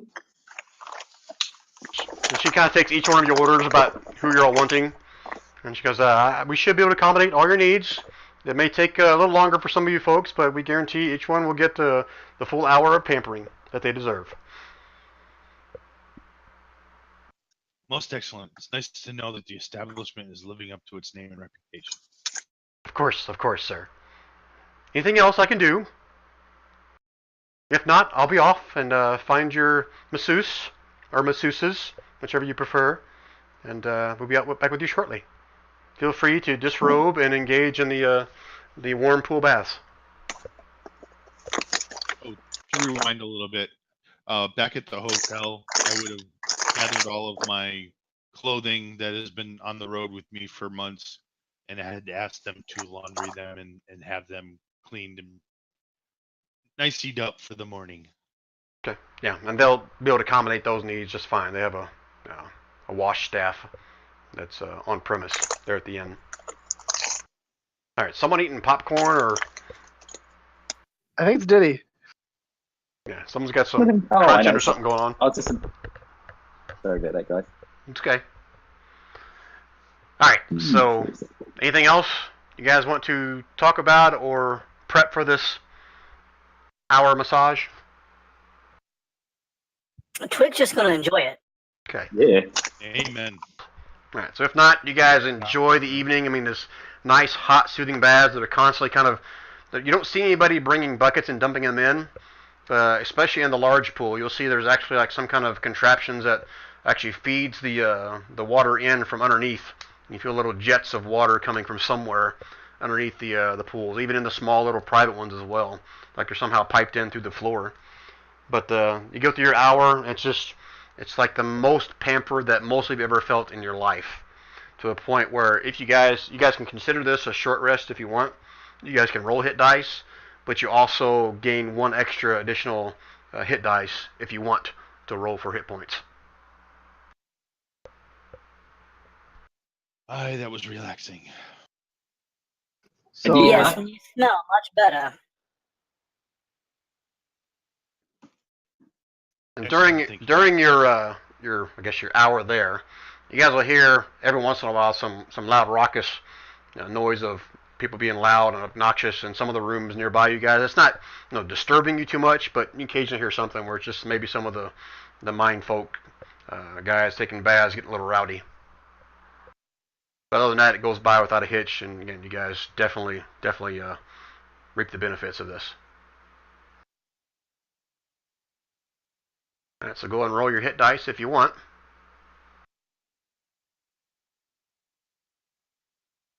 And once your hour is up, you see that, see, it was Coca that met you at the door. Bandy is the girl that comes back in again. And she kind of makes her rounds and says, "Thank you for your service, sir." And she kind of taps each one of the masseuses on the rear, on the shoulder or something, and to basically tell them their time is up. And they quietly kind of make their way. They thank you. Actually, before each one of them leave, they hold out a hand. I give them 3 or 4 silver pieces each. Oh, you pay Not for each, sorry. everybody? No, just for mine. Okay, and they thank you And profusely. I assume Daisy got a massage too. Ooh, we didn't bring that up. So you're gonna break out the little Daisy monster? Yeah. All right, so we got to rewind just a little bit. So as you go walking into your bath, I'm assuming with a little Daisy in your hand or whatever, your massage, I can't remember if it's a guy or a girl, but anyway, it comes up to you and notices that thing, and you're like, "Ma'am, we don't allow pets within the bathhouse. I'm sure you understand." What about the dog? The dog? The dog was in here, Tillman? Yeah. Remember Rufus? I kept saying Rufus keeps looking excited. No, I missed all that, so I apologize. They would have said the same thing to you as well, Tillman, that they normally don't allow pets within the establishment. That's fine, but I'm sure gold or maybe platinum can change the rules for the private room. You say this to your masseuse, or you say this to Bandy? Whoever tells me that they're not allowed in, I guess it would have been Bandy. Right. So if you'd have said that to Bandy, she goes, and as soon as she sees the platinum, she's like, "Well, we can make accommodations, but it'll have to be in a private room, sir. I hope you understand." Okay. All right. So for another platinum, hell, you can pick any room you want. Matter of fact, she goes and kicks one of the miners out, one of the private rooms, and gives it to you and your dog. Excellent. Okay. Now, how about you, Sylvia and Daisy? Wow, he dropped a platinum, eh? What? I'm just a simple farm person. I give her like 10 gold. 10 gold? Okay, that's enough to appease her. She goes, that's fine, ma'am, but it'll have to be a private room. Let me see if I can find or accommodate an open room at this time. Ooh. She comes back, says, "I'm sorry, ma'am." And she hands you your 10 gold back. Says, "We just don't have any private rooms available right now. I'm sorry, ma'am, but..." Didn't we get one private room with a reservation? We had 2. You had 2. But if you're willing to, use one of those private rooms, but like I say, it has to be a private room. I could lose my job if you're seeing... I'll use one of those private rooms. Okay, and she holds her hand back out. I give her the gold. Yes, thank you, ma'am. I hope you understand. Just trying to do my job, and I just hope you understand. Here, right this way. Of course, I can appreciate a hardworking person such as yourself. Thank you. All right, so you're able to take a bath with Daisy as well. Squeak behind the ears, whatever else you want to wash on her, that's up to you. I don't know exactly where you wash a Grimlock, but... So you get a little naked Grimlock in a tub with a naked half-elf. I don't want to ask where else that's going. Anyway, so again, you get your hit points back. Make it through the hour. She comes back in with tapping all the masseuses, telling them the time's up. Brings you guys all fresh towels. and kind of shows you guys, escorts you guys out to the like a foyer or a waiting room, so to speak, where you guys kind of relax for a few minutes before you actually head out for the evening. So, question for you guys. Fine clothes that I brought with me. Yeah. Get ready for dinner. So you guys you went down there in the same clothes you showed up in town in, right? Yeah. And then, but I had my other clothes with me. Oh, Yeah, I brought a so clean that's- I set pulled with everything. me. okay. I think most of you Clothes should is have clean, so Yeah, most of you guys should have had like traveler's clothes or something in your backpack, so that's cool. Just making sure none of you guys were putting on your same old stinky clothes after you take a bath. All right, so you guys make your way out of the bathhouse. Anything you guys want to say or do on your way out? So this is like, oh, that was so relaxing. I could really go for some food right now. well, we have dinner reservations. Shall we adjourn to dinner? Where were we going again? It's down this way. Dr. Pebblestone will lead the way. They're not He's going familiar to with the town. So Rufus again, are they? It's back near where we are staying. Yes. Lead on, Doctor. Is this the finest tavern or restaurant in town? It is for sure. It is, and it's the most expensive, but yeah. Oh, let us all go in style. And Dr. P makes sure there's no one else around, and then he does this. He gets all quiet. Wow, you had that ready for a while, didn't you? So he automatically chooses to fail his save, becoming illuminated in this bioluminescent glowing substance. And anyone else can choose to do the same or not. Okay. So he watches. Go ahead. Still, it does not glow. Give me a deck save then. I just got a 22. Oh, Crit. okay. Nor does Twig. You guys are no fun. He's with you. He's got his he's got noble gear on because he's actually a noble. So he's got really nice white stuff on, and now making glow. And he says, "Well, that's just perfect with the persona. Come on, little bro, let's go and have some food." All right. So what was the save on it, Dr. P? What's That's the DC? actually what I'm looking for right now. I don't know where that's at in this Tinker I'll thing. say, does it hit your spell save or? Yeah, it should be on your It spell would sheet, be- your spell page. 16 save, DC. Okay. So those of you that passed that, you're able to kind of jump out of the way of where this sparkly, glowy stuff that kind of trickles down out of the sky. Those of you who don't make the save are now kind of glowing. What did you pick a color? We're gonna go like a bright blue. A bright blue. Okay, and as you toss this up into the air, you'll see several patrons along the street kind of look up and somewhat surprised. Some people, oh yeah, I've seen this before. But they kind of, a few kids actually run out into the street and get underneath it like they're underneath a shower or a waterfall or something to get covered in it as well. They start giggling and running all around while their hair's glowing. Got quite a little commotion going on there. So now some of you are glowing, and this lasts for how long? I forget. Does it say on there? Just 1 minute. Just 1 minute. Okay. I think it's just the walk to the restaurant. Yeah. So basically, it They're fades before you tavern. get to the We restaurant. just got out, and now we're all like fresh and glowing. Dr. P seems to be really enjoying himself. Okay. All right. So one more thing, as you guys are making your way back to the Goodly Goose, you guys will see that since you guys have been in the Bathhouse. Squeaky Tinker, you guys will see this giant wagon making its way down the street. Has like, I guess maybe 16 different size wheels, 8 on each side of it. You hear a lot of noise being reverberated outside of it, like there's some kind of band inside of it. But it's not being drawn by a horse, not an ox, nothing. It's just slowly moving. I mean, like really slow, like maybe 3 feet a minute, kind of slow. But you can see there's lights inside there. You can hear all kinds of people hooting and hollering and shouts. You see a couple people sitting outside on like patios, and it's like they're drinking some kind of beverage and laughing as they're making way up there.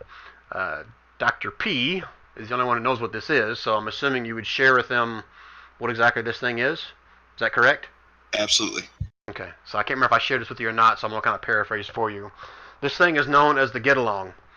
It is basically a mass transit type system. It also has a bar inside.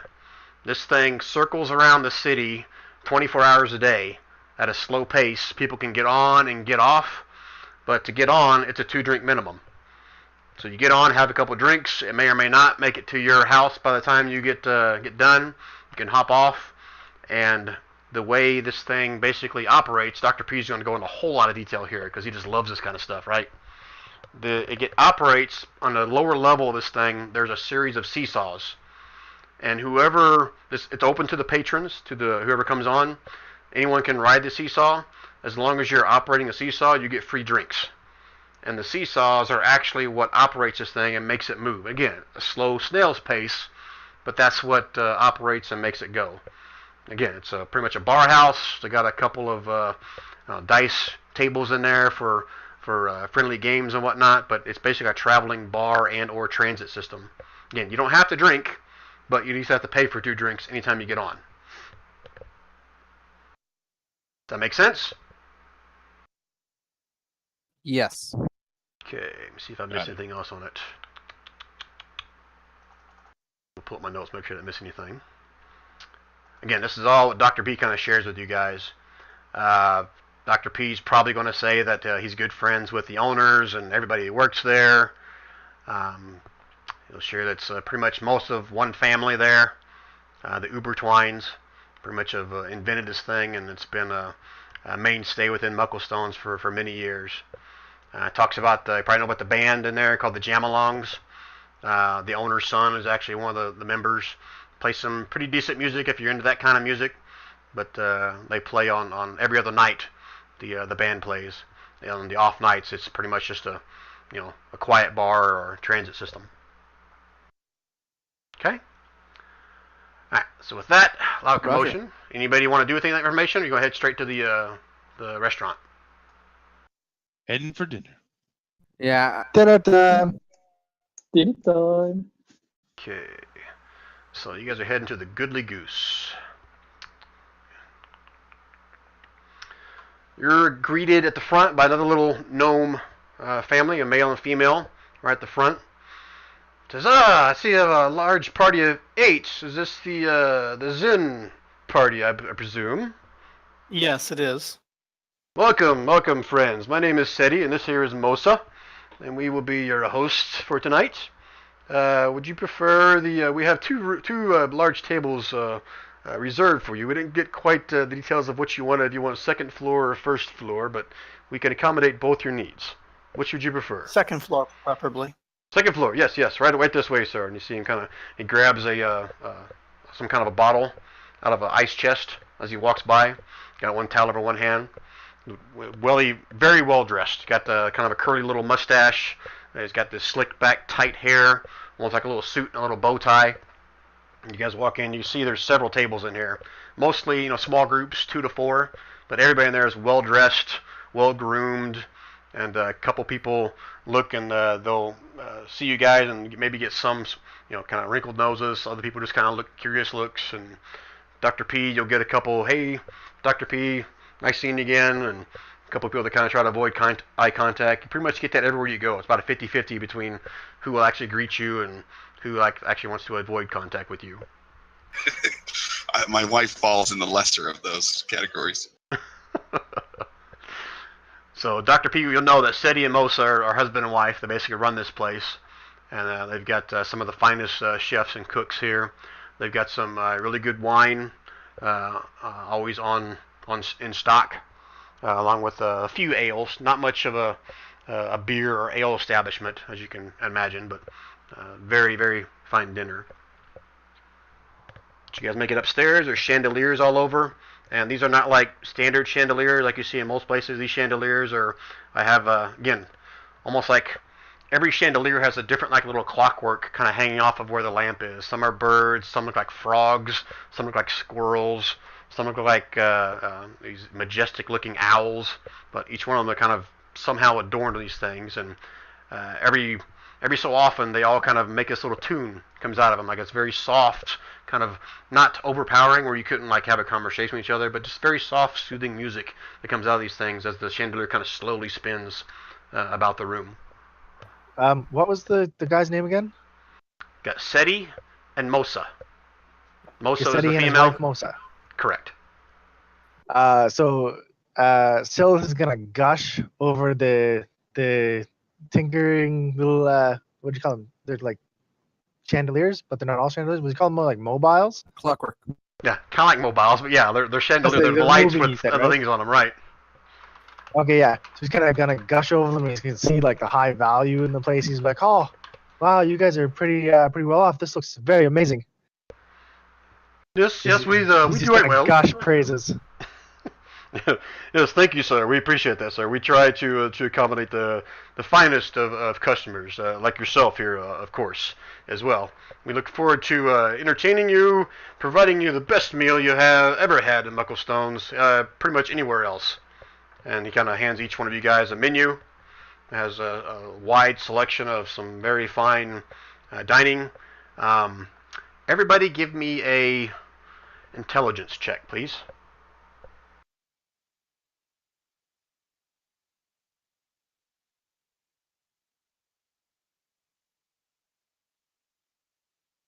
Oh, geez. Alrighty then. Are the menus in We're Gnome? missing some, aren't we? The menus are all bilingual. They're in Gnome and Common. So no one here should have a problem reading them. However, Are people go ahead. are people doing private rolls, or I only see 3 rolls? Some people are whispering to me, and that's fine. Oh, how do you do that? On your character sheet, there's a toggle. Says like 2GM or public. Oh, I see. Okay. Okay, it's no big deal. I was fine with this being public, but if you did it private, it's even better. All right, so out of all those rows, Dr. P and Twig and Toman. Wow, how about that? The 3 gnomes. That makes perfect sense. Other than those 3, you guys have never even heard of some of this food on here. You have no idea what kind of meat it is, what kind of vegetable. It's all kinds of weird names on here that you've never heard of any of this stuff before. Meanwhile, the 3 of us are going back and forth discussing what we want to eat. Right. Got weird names like Dingle Buffin and Fluffin Chow and all kinds of weird names on here, this stuff, and most of you guys are like, what in the hell is this? Avoid the Dingle Fluffin. I haven't seen that since I was a kid. Silith is going to turn to the proprietor and his wife, and he's just going to be like, and what would you, good sir, and your beautiful young wife recommend for us? The wife didn't follow you up. It was just Steady that went up. They both greeted you at the front door, but Steady's the one that actually brought you up to your table. So I apologize. So, that's my fault. So just Steady then. Okay. What's he asking? So he's like, and what would you, good sir, recommend as your most fabulous dish? Well, let's see. The catch of the day is the Fluffo-Buffin. Fluffo-Buffin, I would prefer maybe medium to rare, with the side of the dingleberries and the Fluffin' Stuffin'.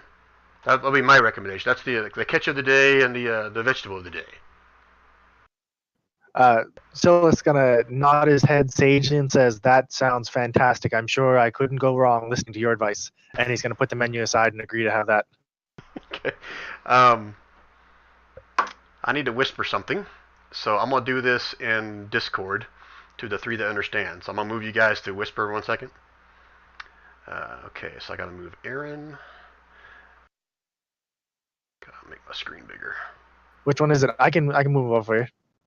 Move Aaron and the 3 gnomes basically. Twig and where's the other one? Toman. Okay. All right, you guys hear me okay? Yes. All right, so Yes, sir. you guys know what that special is. and it's kind of like a very plump, a very flowery, a very pretty lizard. So, Perfect. so you guys can choose to share that with the Dragonborn or keep it to yourselves. Because he's Dragonborn. I got it. Okay. All right. So I think I got to move you guys back. So I'll move you back here. Okay.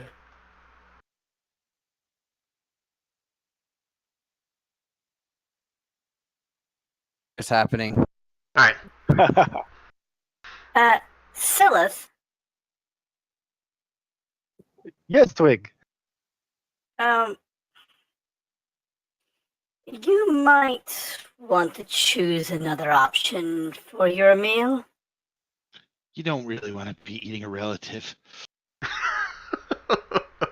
Still is gonna look I pompously wouldn't at Twig. say it that way, Doctor. I mean, that's quite rude.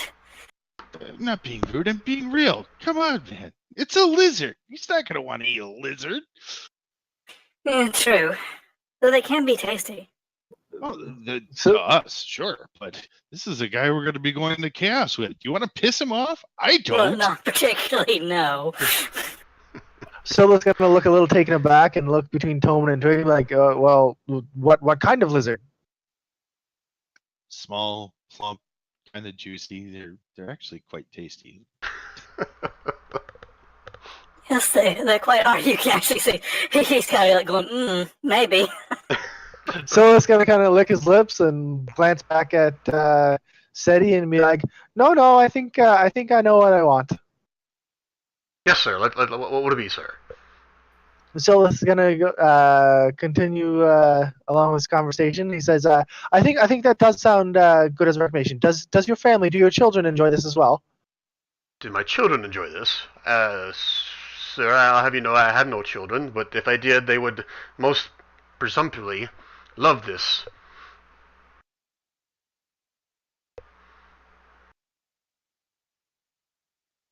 Sylvia kind of looks around at everyone's plate and just picks one that looks good to her. There's no pictures. No. Looks around at everybody else eating. I don't know. Like, Are the gnomes going to help them out, or are the gnomes just going to let them fend for themselves? Twig will help them to find something that they want. Same here. All right, so they got more of the traditional type. You know, they got rabbit, they've got some oxen, they've got some axe beak, maybe some saber-toothed tiger, some fish. Twig chooses rabbit. Okay. I'll have what he's having. Looks like someone's having the Dingle Nut Special. I just now saw that, so that'll be a surprise. Dingle Nut Special is something that it's like the chef's surprise. You won't know what it is until it gets there. No dingleberries. They upset my stomach. Yes, sir. I can arrange that. Sylvia's gonna be like, "Oh, I haven't tried Sabertooth before. I don't think I've ever seen one. I would like to try that." They're quite tasty. And Cindy goes, yes. You must get them while they're young, of course. The older ones can get a little gamey, if you know what I mean. But we have some quite young, tender saber-tooth meat. Yes, very tasty, very tasty. Not to mention the older ones can tend to eat you. Yeah, I can assure you, sir, nothing here will be able to eat you tonight. It'll be the other way around. As he's doing this, he's pouring each of you guys a little bit of that bottle that he brought upstairs with him. And this is some of the house special on the house for such an established and esteemed group here. Kind of slowly goes around each one of your mugs and kind of pours you a little bit of the house and then sets the bottle right in the center of the table for you guys. Twig tries it. Very, very nice. Oh, that looks good. What's that, Diddy? Have a sniff of it as well and goes, that seems pretty good. So, do you have what's the most expensive meat that you have? Is it like dragon steaks, or are they too rare? I must say, sir, dragon is rare. quite quite the delicacy. I must say, sir, that we've I think only once since I've had this establishment, we've had the opportunity to buy any of it, and I can assure you, well, I cannot assure you, but it is quite expensive for me to buy, and thus for quite expensive for most people to purchase. But I'm sorry, sir. Unfortunately, we have no dragon on the menu tonight. Please see me afterwards. I might be able to help you arrange that at a much substantially lower rate than what you're probably paying. I can assure you, sir, if we can arrange that, we can come to a very nice business decision on that. I can assure you, yes, sir. Yes, we shall talk later. Yes, sir. Let me leave you my card. He pulls out of his shirt pocket behind his vest, pulls out a card and lays it down there, gives us his name and his address, and gives him like this weird code at the bottom of it. So, excuse me, sir. Sorry, I'm sorry. This is for folks here in town. If you have access to the Mucklestone communication system, you can reach me by entering this code here. Ah, excellent. You see, as you hold the card, the little symbols at the bottom of the card kind of, I wouldn't say glow, but as you move the card back and forth at different angles, it kind of reflects the light a little bit, almost like it's been like encased in silver or something like that. Something magical. Twig tucks that away and produces his own card here. Here's one of my cards. Unfortunately, we don't have the communication network that you have, but this way you can reach me in case I don't have time to speak with you before I have to leave. But it shouldn't be a problem. Okay, he grabs your card and holds it up. What's on your card? Actually, it's just his name and then his family name and then the city that he's the lord in, which is Telflam. Oh, I see. Telflam, I see. I have some distant relatives in that part of that part of Faerun. So such small world. But yes, thank you, sir. I'll hold on to this, and he stuffs it back in his other pocket over there. But I'll reach out to you. Perhaps when you're done with dinner, we can speak more. Perhaps, sir. Yes, very well, very well. Anything else I can do for you guys? I'll get your orders in right away. Silith is what was it he's off again? Fluffermuffin? I'll make up a different word every time I say it, but yeah, fluffle something. Yeah. So he's gonna look around and see if anyone else is having eating lizard right now. Is anyone else in the restaurant eating lizard? Oh, in the restaurant? In the tavern eating lizard? Give me a perception check. I'm gonna find the thing closest to a big, thick steak and order that for Rufus. Okay. All right. So before I answer this for you, Seth, how are you going about looking? Are you like up walking around? Or are you just kind of staying in your seat and looking around? He's gonna do the walk around and see who has it. Oh shit! As you get up and walk around, several of the gnomes go a little bit, and you're over like 6 feet tall, right? Yep. You see several of them kind of get underneath their tables. And they start, Cindy, what's going on here? We would like to eat in peace. They're saying from underneath the table here a little bit, but you definitely, well, you don't know what it looks like. So you see all kinds of stuff. I know it's a lizard. I'm looking for a lizard. You see all kinds of things on their plates, and you're not sure what's chicken. You can tell like this is dark meat and this is white meat, and this is like a little bit of a slimy meat. This is more of a dry meat, but you can't really. Scales? You can't really. Lizard? You can't really tell. Dang it. It's not cooked with the scales on it. That's not how they present it. He's gonna Silas gonna ask Dr. Pebblestone to point out some of the fluffernuffin for him. Sure. Let me just look around. He pretends to look around and goes, nope, no one here appears to be eating it tonight. Instead, he will come back out to you. So, sir, I must ask you. I mean, no offense, but you're a large fellow, and he's looking up at you because he's a gnome as well. So, as you can understand, you might be making some of the guests a little uncomfortable. So, if I could please, sir, ask you to go back to your seats, we'll accommodate you as best we can. Please, sir. So it's gonna. Bowman, being the person he is, goes. He's just checking to see if anyone's eating his relatives. Instead, he kind of looks up nervously at the Dragonborn at this point. Says, "Sorry, I meant no offense. You must understand. It's a delicacy. And it's not Dragonborn. I promise you, sir. We would never ever do that. We're not a cannibalistic establishment. I can assure you of that." So it's gonna nod at Seti, obviously not looking angry at all, and just saying, "Oh, I just wanted to see what it looked like." and ask if anyone has ordered it this evening. And Sadie will kind of look up at you, and she'll look around. He'll look around the room a little bit. Says, yes, but all due respect, sir, I'll bring you a sample from the kitchen. Please, just have a seat, if you don't mind, sir. At least you aren't lizard folk, aren't you? You're dragonborn. You should be more mad at Didemeyer for trying to order dragon meat. So it's gonna. Did he just need to split the cost of it? So,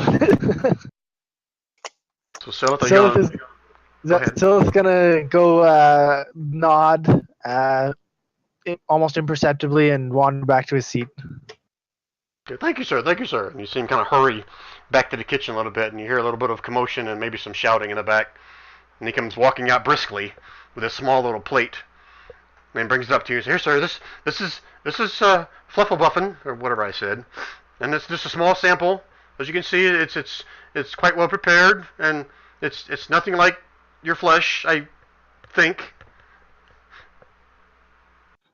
So he's gonna look at it and compare it to any of the plates around him that other people have. You gonna get up and walk around again? No, I've already walked around, so. Oh, you're trying to recollect if you saw that on anybody else's plate. That's what I'm Yes. hearing. Give me a another. I don't want to do memory. Wisdom. Wisdom, insight, wisdom. Just straight wisdom is fine. Int. Hole. Based on what's sitting on his plate and your brief kind of run around the room, you didn't see anything that looked like that. All right, Silith's gonna nod. He's gonna pop a small piece of it in his mouth and kind of wash around his tongue a few times. And you tell me what it tastes like, Brian. It tastes like chicken. Tastes like some dark meat chicken. How about that? A little juicy. So it's like this is delicious. It's very agreeable to me. And he's gonna very quickly eat up the rest of the sample on the plate and be like, this will be fine. I can't wait for the rest of my dinner. Very well, sir. Very well, sir. See, you had nothing to worry about. Nothing to worry about. I'll get right on that. Have the rest of you guys all ordered, or are you still wanting to order? I order the biggest thing closest to a thick steak for Rufus, raw. That's going to be a toss-up between Sabretooth and Oxen. We'll go with the oxen. Nothing Okay. but the very best. Of course, it's not called Oxen. It's called something weird and Oxen, Bloxen Buddy. Can I ask if they have any fruit? Of course, and you have choices of your meal comes with 2 choices of vegetable, a fruit. You also pick some kind of dessert and an appetizer and a salad. Bring a bowl of fruit, not prepared, just raw and washed. And I order something off of the menu nothing in particular, just a good meal. Right. And this is gonna be like a 4-course meal at this point. So yeah, whatever you guys order. Just don't know if you guys want to role play any more of that. You're gonna send Sadie back to the kitchen. Did he just look at what's the most expensive thing on the menu? Some of the items don't have prices on them. It just says market price. Okay. And what sort of fowl have they got? Like, what sort of? Do they have like turkey or What kind of what? fowl? Like, what sort of bird do they have that they're going to eat? Axebeak. Axebeak is very fine, sir. Yes, it's one of our most tender meats we've got here. But we do have the run-of-the-mill, duck, goose, pigeon, swallow. Duck is so oily. Got some very rare. Get it, everyone. You see him kind of look back and yell across the room quietly, so to speak, to one of the nearby waiters. Do you have any of the bloodwing left? Oh yes, just a few. Yes, we have a small portion of the bloodwing left as well.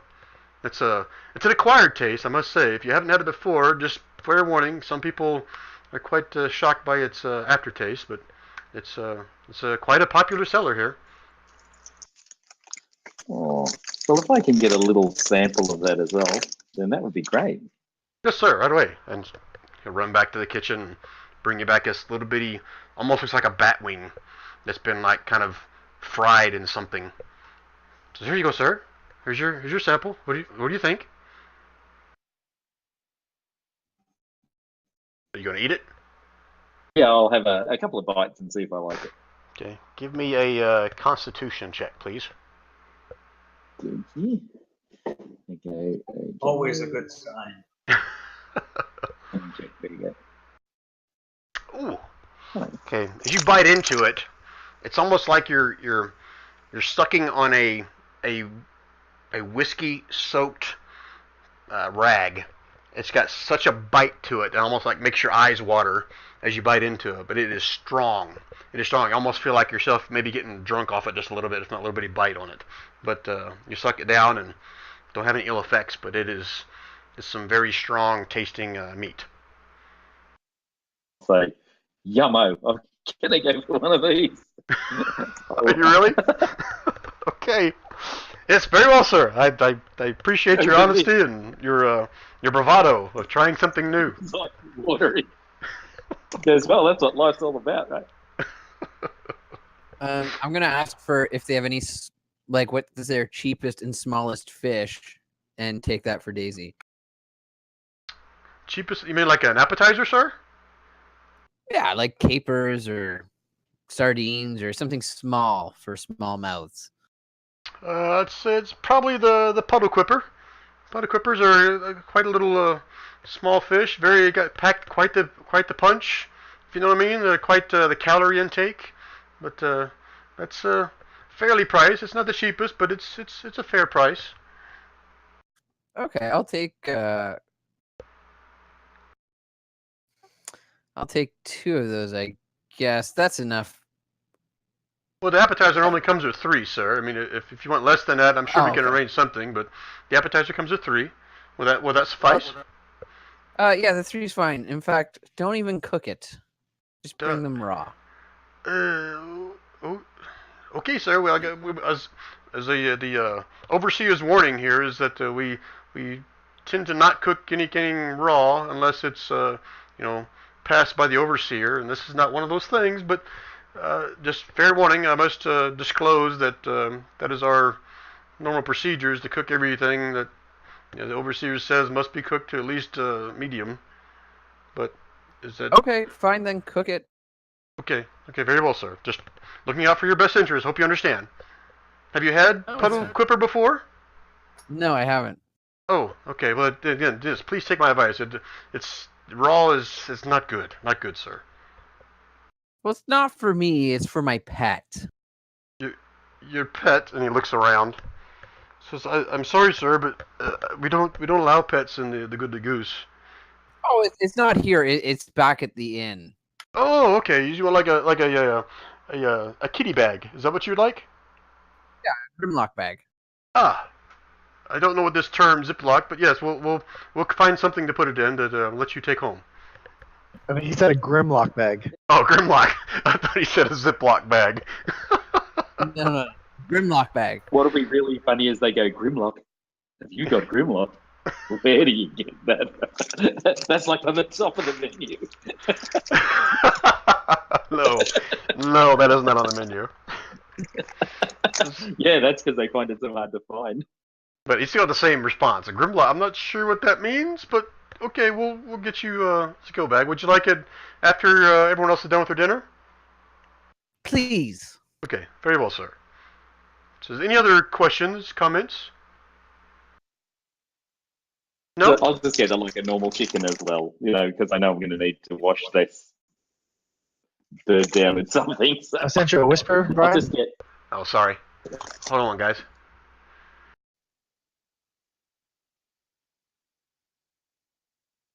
Oh, sorry, I got several whispers here. Looks like you sent me a whisper that you should be asking everybody. Silith? Nope. Not the party. That's your call. I can't tell you an answer to that. All right, now Twig sent me something. Just bookkeeping stuff. Okay. All right, and like I said before, just this is knowledge for all you guys. As you guys are ordering certain stuff, some stuff just says market price. Is anybody going to be ordering something that says market price, or are they all ordering something that has a specific dollar value on it? Well, it's the Specific items dollar that are value here. market price that How are was the it? tastiest. The whole ordeal, everything is planned, paid for by our Lord Zin here. So You say that out loud? no, I'm just gonna keep that part to myself. When they come with the bill, I'll just hand it over. Okay. Now, just you may tell you, well, everyone's going to see the prices. So as you're looking through the prices that are listed on the menus, some of the top dollar stuff, it's like $5 or $6 a plate. Okay. Low end stuff is like 2 to 3. Like Unless gold, copper. we're talking gold. Yeah. Now, if you start looking at like the wine menu or something like that, then it's going to start getting considerably more expensive. But from the food standpoint, the ones that's listed, 6 is probably top dollar for anything for one plate, whereas like 2 to 3 is like the low end. Okay. All right. Yes. Any other questions for SETI?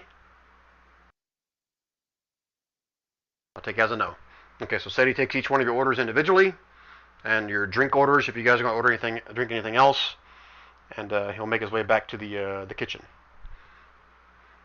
Okay, you guys will hear He'll buy us a nice bottle of wine. So he'll look for something really nice and go, what have you got that's worth about 20 gold?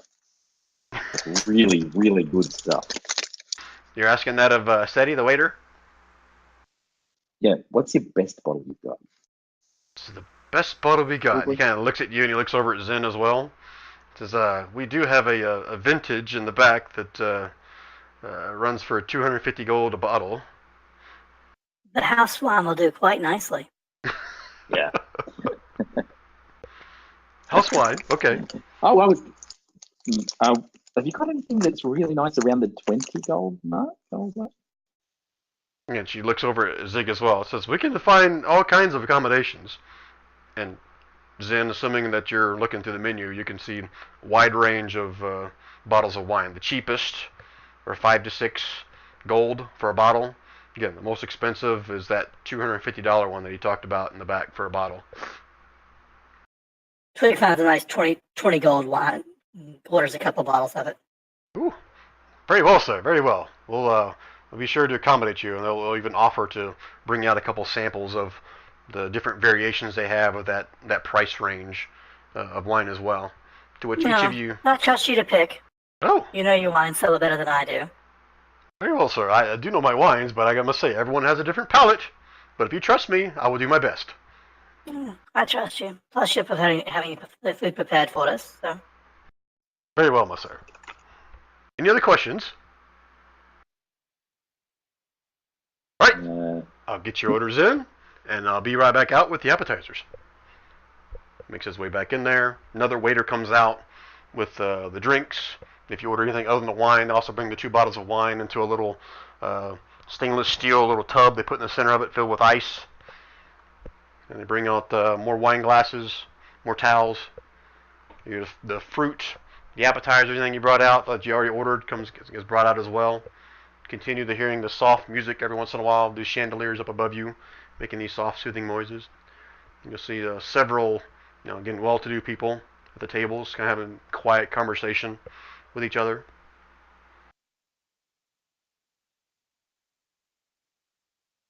Any other conversation at the dinner table before the main course shows up? Diddy will just pick up a glass of wine, get everyone to pour a drink, and say, I think we should celebrate the fact that we were successful in getting that immortal ice. That was pretty amazing. Yes, do tell the story. Yes. Oh, you weren't there for the immortal ice. Out of character? No. Well, then Diddy will say, well, and I'll drink to surviving it. Basically, we went through. We found a dwarven of sorts, and then buried deep within the bowels of that was a creature that was able. It was able to like assume other forms, and all fought it. Some of us fell, and we were able to retrieve the ice for the machine. But it was. I gathered from our earlier conversations that you had lost quite a few members of your party over the time of travel. We have. Well, let's drink to them. Yes, let's. The comrade's not with us. And with that, he makes a toast, stands up, ding ding, and has a drink, and then sits back down. Quarren's part of this as well, so I kind of do a little bit of role playing. He'll also raise a glass and says, "To those who fought before us and those who fight after us, they will live forever in our hearts." And he kind of says, "Hey, cheers!" And I want everybody to make me a perception check, please.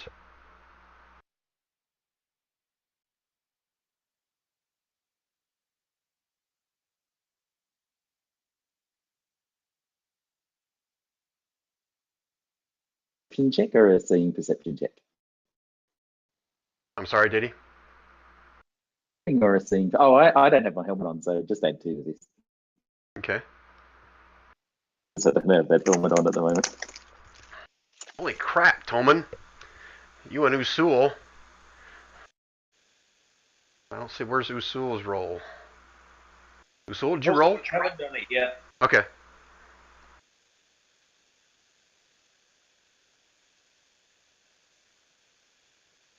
I know it's going to be pretty awesome, but go ahead and roll it.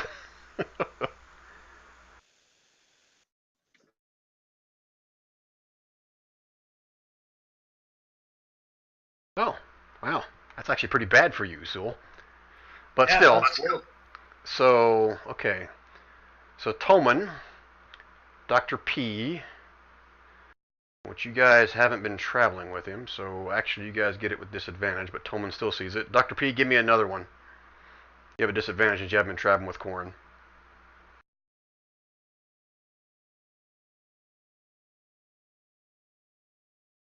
Okay.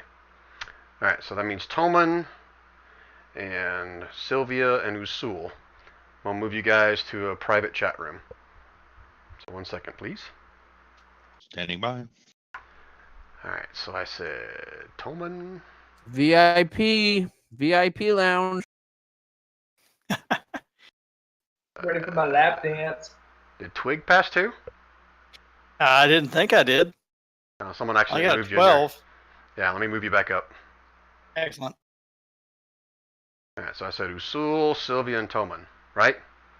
You guys all Yep. passed. Alright, you guys notice as Quarren is, holding his glass up, you see the some of the veins in his arms.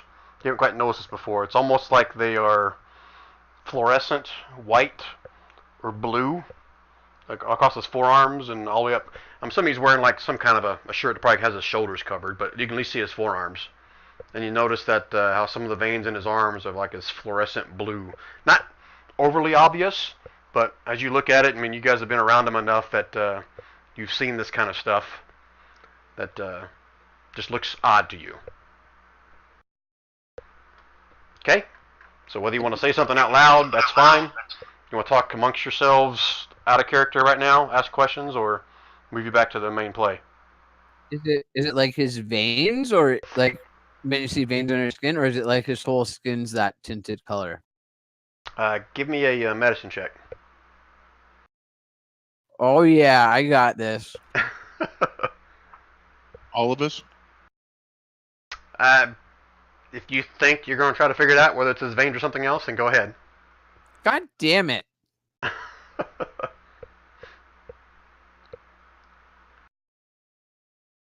rolled an 8. Alright, so Usul, do you mean move them out of chat? And I'll tell you this? Or are you going to share this with the whole table? Yeah, Yeah, you're going to share it with the whole table? just me, please. Okay, alright. Sylvia, Toman, I'll move you out. Unless you guys had other questions before I move you out. Nope. Okay. I moved Usul. Oops, sorry, Usul. I moved you when someone else moved themselves out. Alright, so from what you can tell, it looks like it's his veins that are actually doing this fluorescent white, fluorescent blue color. Again, it's not very prominent, but you can notice a difference in the shade from before because you've been around him for so long. Okay, and that was Toman, correct? No, that was Quarren. Quarren. Oh, okay. Okay. Any other questions you got before we move back? Nope. Okay. All right, I'm going to move you back. All right, and I'm back. I love talking behind the closed doors. Don't be playing the Careless Whispers music. Oh, come on.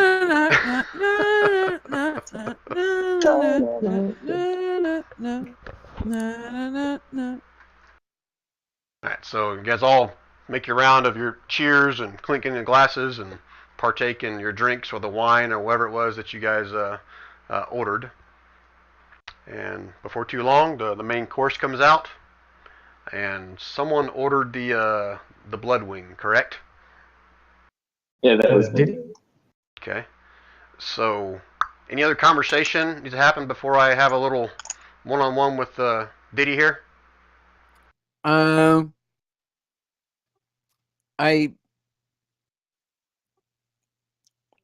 gonna mention what we talked about in the whisper to you said it was Quarren? Yeah, that was Quarren. Yeah, so I'm gonna ask Quarren, like, just sort of lean in and ask him about it. Ask him if he's feeling okay. You're gonna lean in and kind of try to have a private whisper with him, or you're gonna say it in front of everybody? I'm gonna say it kind of loudly and just be like, and like, assuming if I'm sitting next to him, like, pat him on the shoulder and be like, "You feeling okay, buddy?" Quarren kind of look at you somewhat confused. Yeah, I'm actually feeling great. I mean, that bath was really nice. I mean, still a little, I don't know what's the word. Kind of frazzled, kind of a little bit, still a little odd feeling. I mean, after all, I pretty much came walking out of a black pit of nothingness and out of a tree. I mean, I can't say that happens to the average folk, right? So, yeah, I'm a little, I don't know. I'll be okay though. But I feel great. I feel healthy. I feel all right. Quarren, we should discuss this later.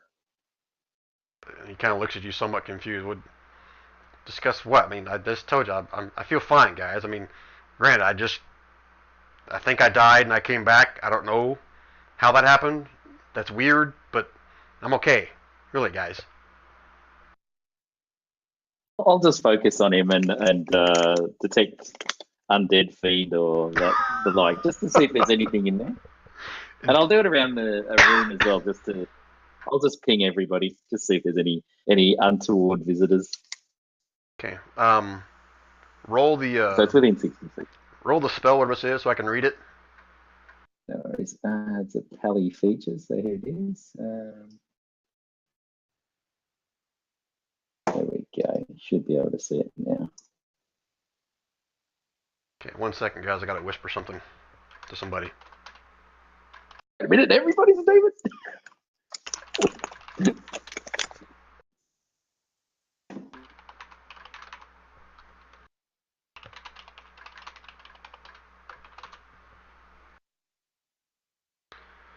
Okay, as an action, detect celestial, fiend, or undead within 60 feet of you.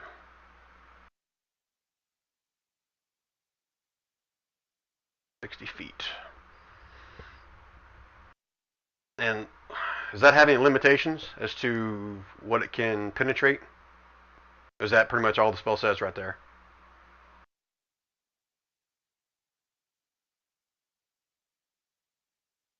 Let me have a look, but I think for the Pally one, it's actually just anything. I'll just check if it's actually got anything with stone or metal. Right. That stops it. Let me check. I'll just grab my players 1 sec. I think because it's a divine sense one rather than anything else. Let me just check. 9. 10.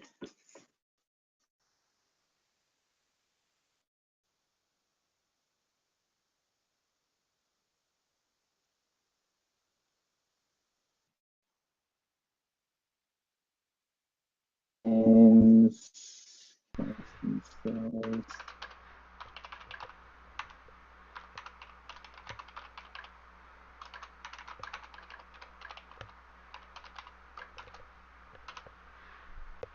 Is that a paladin thing? yeah, it's a paladin thing. Yeah, what Sylvia says. Yeah, okay. No. Let's have a look. Don't have any negatives. You don't. It doesn't stop from anything unless they're in total cover. I think. All right, hold on a second. I So gotta look let me just something up. bring the whole thing up. But I'll have a little look around. Description. Holy shit! What's Lucille putting up there? Is that like the Oh, extended it's version? the whole thing.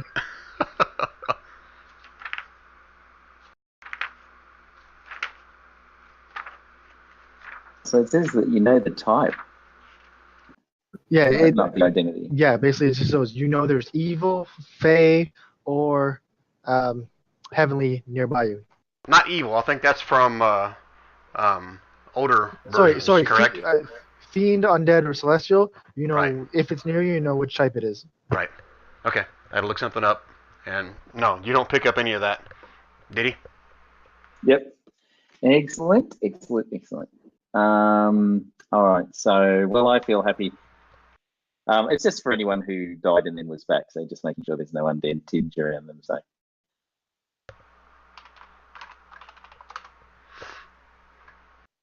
Okay. Anybody else?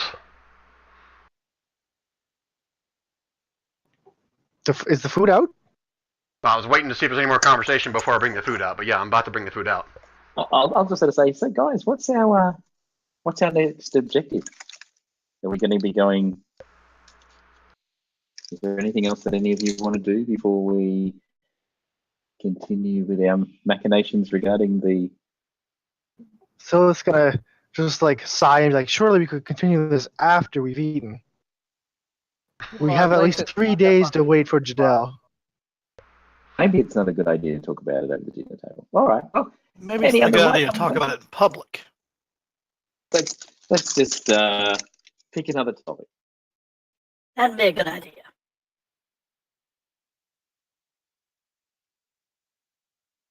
Okay, someone bring up another topic. Am I bringing the food out? Bring the food out. Okay. Light dinner conversation follows. The weather, Okay. golfing. All right, so all the meals get brought out. I mean, all of you guys that know what you're eating and kind of dig into it right away. The rest of you kind of maybe being somewhat reluctantly bite into it. But this is where I need Diddy. I need you to make 3 Constitution checks for me, please. Because you did order the blood wing, right? That's what I recall.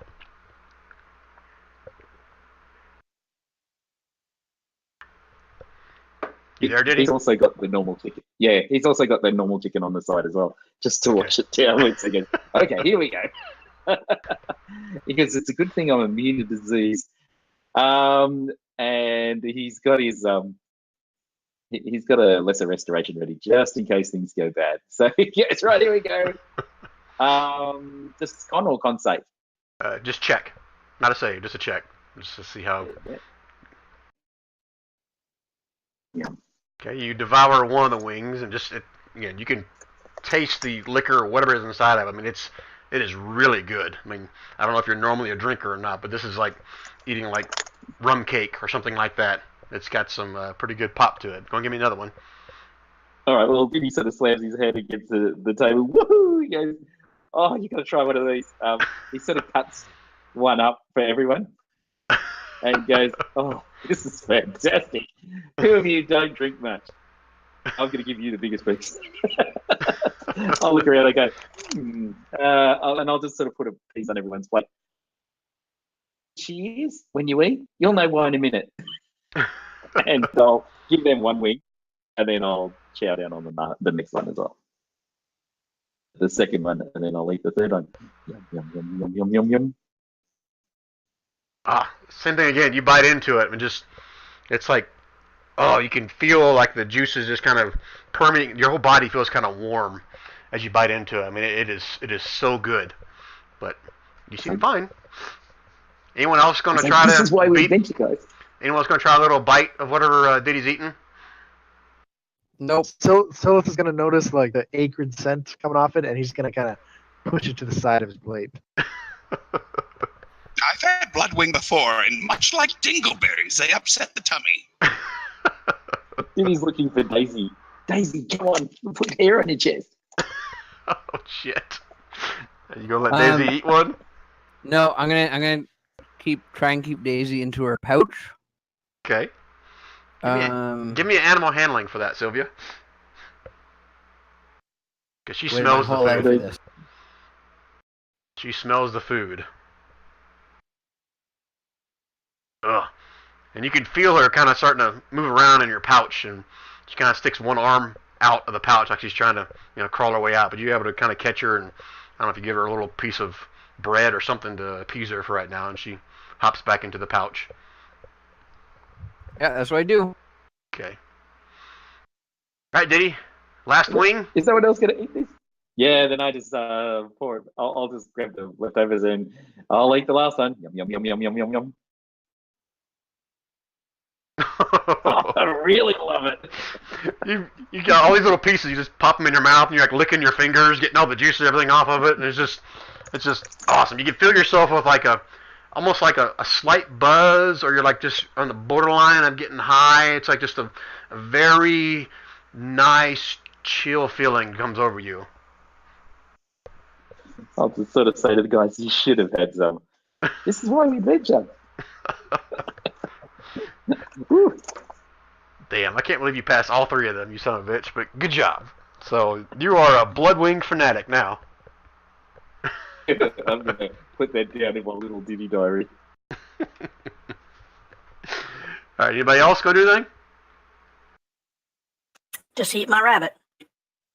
Okay, again, each of you guys are digging into your meals, and it's just extravagant. I mean, the taste that come out of these things, it's like nothing you've had before, unless you've been to the Goodly Goose before, which Dr. P may have. I'm assuming probably at least once or twice since he's been here. He's probably been there. But just phenomenal tasting food. I mean, the vegetables and the fruit that come with it, they're all just melt in your mouth. And then they bring the dessert tray out as well for you guys to pick and choose from at least a dozen different types of desserts as well. Any commentary or anything for that? Or you guys just going to pick something and have them bring it to you? Just pick something to eat. Okay. Again, the three gnomes all recognize all of them. The rest of you guys probably can recognize one of the fruits because it's a very common fruit. It's just good everywhere. But the rest of them are either prepared in such a way or cut up in such a way that you're not 100% sure what they are. So it's going to go ahead and ask for Seti's recommendation again. Oh yes. The big sellers here, are, of course, the dingleberries, which your friend here, Dr. P, says it is acquired taste, but it's still a big seller. And we also have the Frinkle fruit. It's in season, and it's quite good this time of year. Which do you prefer? Myself, I prefer the black blueberry myself, and I'm quite the odd fellow. So it's gonna nod along. He's gonna. I'll have the same. I'll have the black blueberry. Black blueberry it is. Anyone else? Sylvia's gonna pass on dessert. Oh, very well, ma'am. Very well. Can I bring you another drink or a glass of water? Water's fine. Okay, very well. And I'll have some. I'll look. Okay, buddy. What's that, Rich? I will try the Finkel. See if it's good as my grandma's. Very well, sir. Very well. Takes the rest of your orders. Kind of goes back to the back. Give you guys a chance to talk a few more if you want. Any other conversations that happen before he brings the dessert out? Okay. 1 second, guys. I need to go to private talk again. Silith? Want to join me? I'm going. Okay. Howdy. All right, so how do you want to do this? So I was trying to impress either the tavern owner or somebody in the restaurant by eating the same meal, which was supposed to be the big expensive one. Yep. But he said the tavern owner doesn't have any kids. So then I tried to wander around the tavern and persuade someone to let me try their meal, and then be like, "Oh, look, I like it too." Get along that way. That didn't work out. No, it didn't. I'm sorry. So it's a platinum inspiration. It's an NPC you meet in a tavern is so impressed with you that they offer you a handsome dowry if you marry their son or daughter. The dowry is a rolled individual treasure from page 136 and a magic item rolled from a level appropriate table. Holy shit. Okay. Yeah, that's a platinum. So my thing is, I said I didn't care if it was a gnome, because the kind of way I want to play it is Sylph is chaotic good. So I was like, could totally play as oh, okay, I'll marry your daughter when we return from saving the world. I'll marry her as soon as I get back to Mucklestone, and then I'm never going to come back to Mucklestone. Okay. I'm just trying that seems like something Sylph would do. Yeah. Because he was kind of a charlatan. Yep. He is the charlatan. Yeah, he's kind of a player. I recall that. I'm just trying to figure out the logic of why a gnome would offer up his gnome daughter to marry a dragonborn without them getting something out of it. You know what I mean? Well, that's part of what I've been trying to talk up in the text, talk about the heroic tale and everything else, how I rescued Weisei, even though she died already. And Right. such. Right. Okay. I'm trying to be super impressive. Okay. I got an idea. I can run with this. So. All right, you see where I'm trying to go with? Because I don't want it to take over and be oh, now we're doing a wedding a lot, and then it takes over the whole game. Or Yep. I got it. I got an idea. I'll run with it. Let's move back to right. the main channel. All right. Okay. It's like haste. It gives you an extra action. All right, guys. And we're back. Any other conversations before the dessert comes out? Oh, we should kill Sizzleth and then sell him for food at this restaurant. Oh, you're back. Wow. You guys are I jerks. think I passed him off as dragon meat. All right, so you guys are having light conversation, waiting for the dessert to show up, and you guys have seen Steady kind of walk in and out the door, heading back to the kitchen out in the open area. And you see him kind of walking through the door with this big plate of all the desserts, and you see another gnome kind of walk up to him as he's making his way at you guys and kind of having a conversation with him. And you see Steady kind of shake his head a couple times, and the guy says something back to him again, and you see the guy kind of take something out of his hand and stuffs it in one of the shirt pockets of Seti. And Seti looks at him, he looks back at the table where you guys are at, and he hands the dessert tray over to this guy. So you see this little gnome, got pinkish, whitish hair, kind of somewhat spiked up, dressed to the nines. I mean, he's got gold rings and big gaudy jewelry upon his shirt as well, and got gold buckles on his shoes. Walks up to you guys. I mean, he can the table's about the same height as what he is. So he kind of holds the platter above his head as he's walking towards you guys. Says, Steady here asked me to help you guys out. He's got something else he's got to attend to, but I'm happy to serve you guys. And he kind of nudges his way kind of close in between Silith and somebody else. And he Didn't kind of realize that this was that type of establishment. Oh, I help out part-time as well, you know. Sometimes Steady just gets overwhelmed, and I'm happy to help, fellow folks like yourself, well-to-dos. And plus, it gives me a chance to kind of meet new people and make new business contacts. Exactly. Yeah. So it's gonna nod at him. What did he give his name yet? No, he hasn't given his name yet. So it's gonna nod and says, obviously you can tell we're very distinguished guests, and you can tell we've done a lot of good for some of the kind folks of Mucklestone. Yes, I've heard the rumors. I'm assuming all of them are true. Of course they've been true. Why would anyone tell a lie about something like that? But I've heard you guys came back from a very successful quest, some of you here, and some of you are quite brave and adventurous folks. And he's setting the tray down. He's kind of looking at the paper order of who got what, and he looks around and he starts handing plates out to random people. He's not sure who ordered what. And says, "Oh, this one right here, this must be yours, Silith. and he hands you something that's not even yours. And says, forgive me, I kind of overheard some of you guys talking earlier, and I couldn't help but be impressed by such the prowess of this fine group of adventurers here. I stop him and I say, I don't know what you're talking about. We're just traveling through town. We didn't get back from anywhere particular. We're just accompanying Twig, and not Twig, I say his full Lord Von Baron Von. Lord Thakorzin.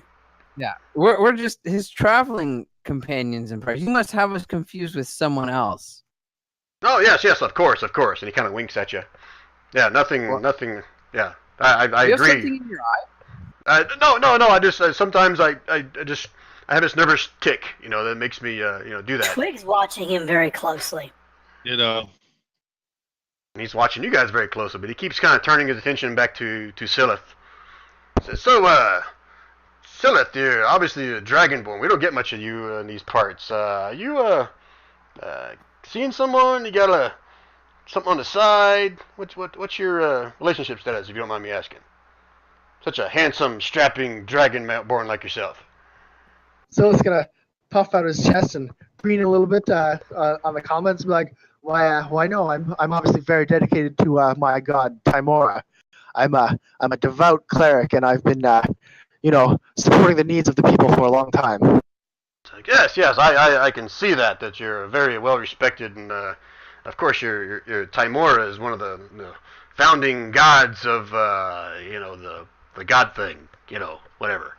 But tell me, what kind of business are you in, Silith? Silith proudly looks up and says, "Obviously, the business of saving the world." Yes, saving that can be I'm sorry. Leave. Just give me one second, sir. You annoy me. Leave. Okay. Yes, sir. I am sorry for bothering you. And he kind of leans over and he whispers into Silith's ear. And I'll whisper this to you, Silith.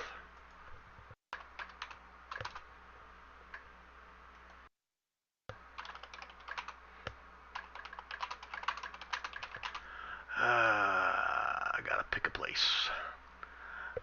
1 second. I gotta look at the map. And the map. Who wants the map? Say map. Oh, let's pick that one. Yep. For those of you with kids, backpack. Yeah, I'm sitting here thinking swiper to swiping. Yep. I'm a motherfucking backpack. Make sure. Is that the Robot Chicken version? I don't know. There's a really good stand-up where he's like, God, just imagine being the writer for that show and just being in the room, and you show up and you've been drinking until like 5 in the morning. You're in this 8 a.m. meeting, and they're like, okay, Carl, you had this big song planned. What is it? You sit there and you fucking shit yourself because you can't figure out what it's going to be. And then you're like, I got it. Map. And everyone's still looking at you. Map. I'm a map. Map. And everyone just applauds around the table like it's the best fucking idea in the world. All right, so the man apologizes profusely to everybody, and again, it's pretty obvious. He whispers something in Silith's ear and then kind of makes his way back over there. Okay. So nods to him and pats him on the shoulder, signaling he can leave. Okay. Any other conversation you guys want to have while you're having your dessert, or figuring out who ordered what?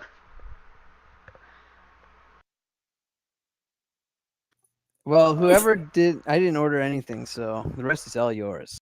So it's just gonna eat whatever it was that was given to him. He's not really sure what it is, but okay. There's nothing bad like the blood wing for dessert, so you guys don't have to do any kind of con saves. Okay, you guys finish your dessert. Sadie makes his way back out. So I do apologize for that a while ago. Just sometimes we get overwhelmed here with people that just don't understand, and I hope you can forgive me and understand that sometimes some people are a little bit more needy than others, and I had to address the issue as quickly as possible. I understand your business arrangements. Yes, thank you, sir. I appreciate that. Any last questions, comments, or anything else you'd like to order to go? And Sylvia, I believe, I'll have your to-go order coming right up in the Grimlock bag, and he puts that in quotes. Wonderful, thank you.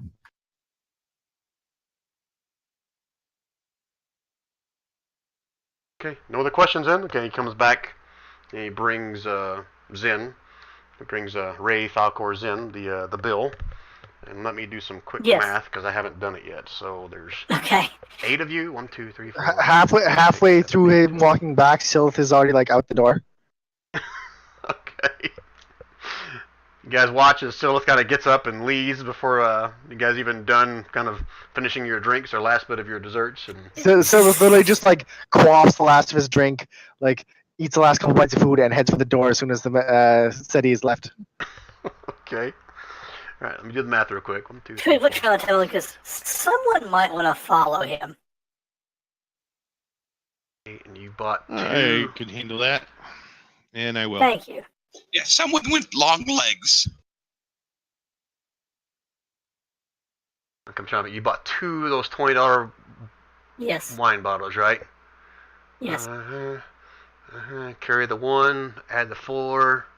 Your total bill comes to about 125 gold pieces before the tip. He pays it and adds 10%. Okay. You waiting for Steady to come before you leave, or are you just leaving the money on the table? He'll wait for him to come with that amount of gold. He's going to wait for him to come. Okay. He comes back up there and says, "Thank you, sir. Thank you, sir." And he starts counting out the money. I don't know if you guys are waiting for him to count it, or you guys are leaving while he's doing that. You guys may head on back to the inn. I'll take care of this. Okay. So he counts the money. Give me a insight check, Twig.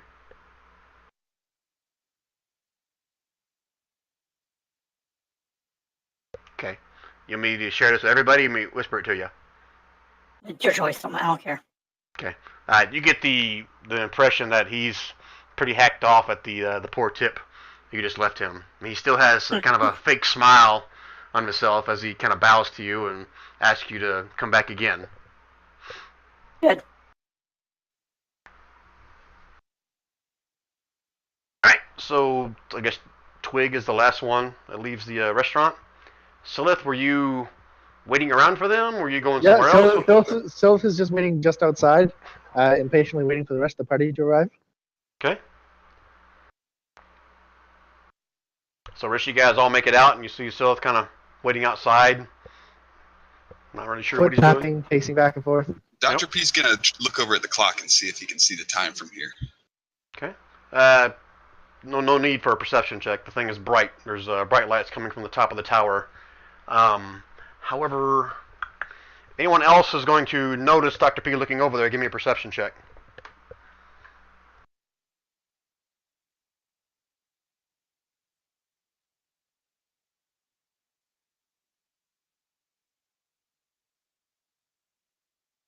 Okay. Dr. P, you notice it's, I don't know if you're going to share this information or keep it yourself. It's not that big a deal. You say it's probably about 10:30 at night. Oh my lord, it's way past my bedtime. Sylph is also very impatient. He's like, let's go back to the inn then. I'm quite tired myself. I could do with the rest. And Tolman, you also notice as you kind of glance over at the giant logs floating above the air, and Usul notices it as well, that this tower right here, have you guys seen me pinging? It's no longer in that position. This smaller tower off to kind of the southwest of this is now actually located right here, almost like due north of the big tower. Like it's moved now in this location, if that makes sense. The entrance part here hasn't moved, and from what you can tell, the main structure itself hasn't rotated or turned. But you guys see me pinging? You don't, do you? Because I'm on the GM layer. Okay, rewind. Pinging for you. Right here, this piece right here, this part of the tower is actually up here now.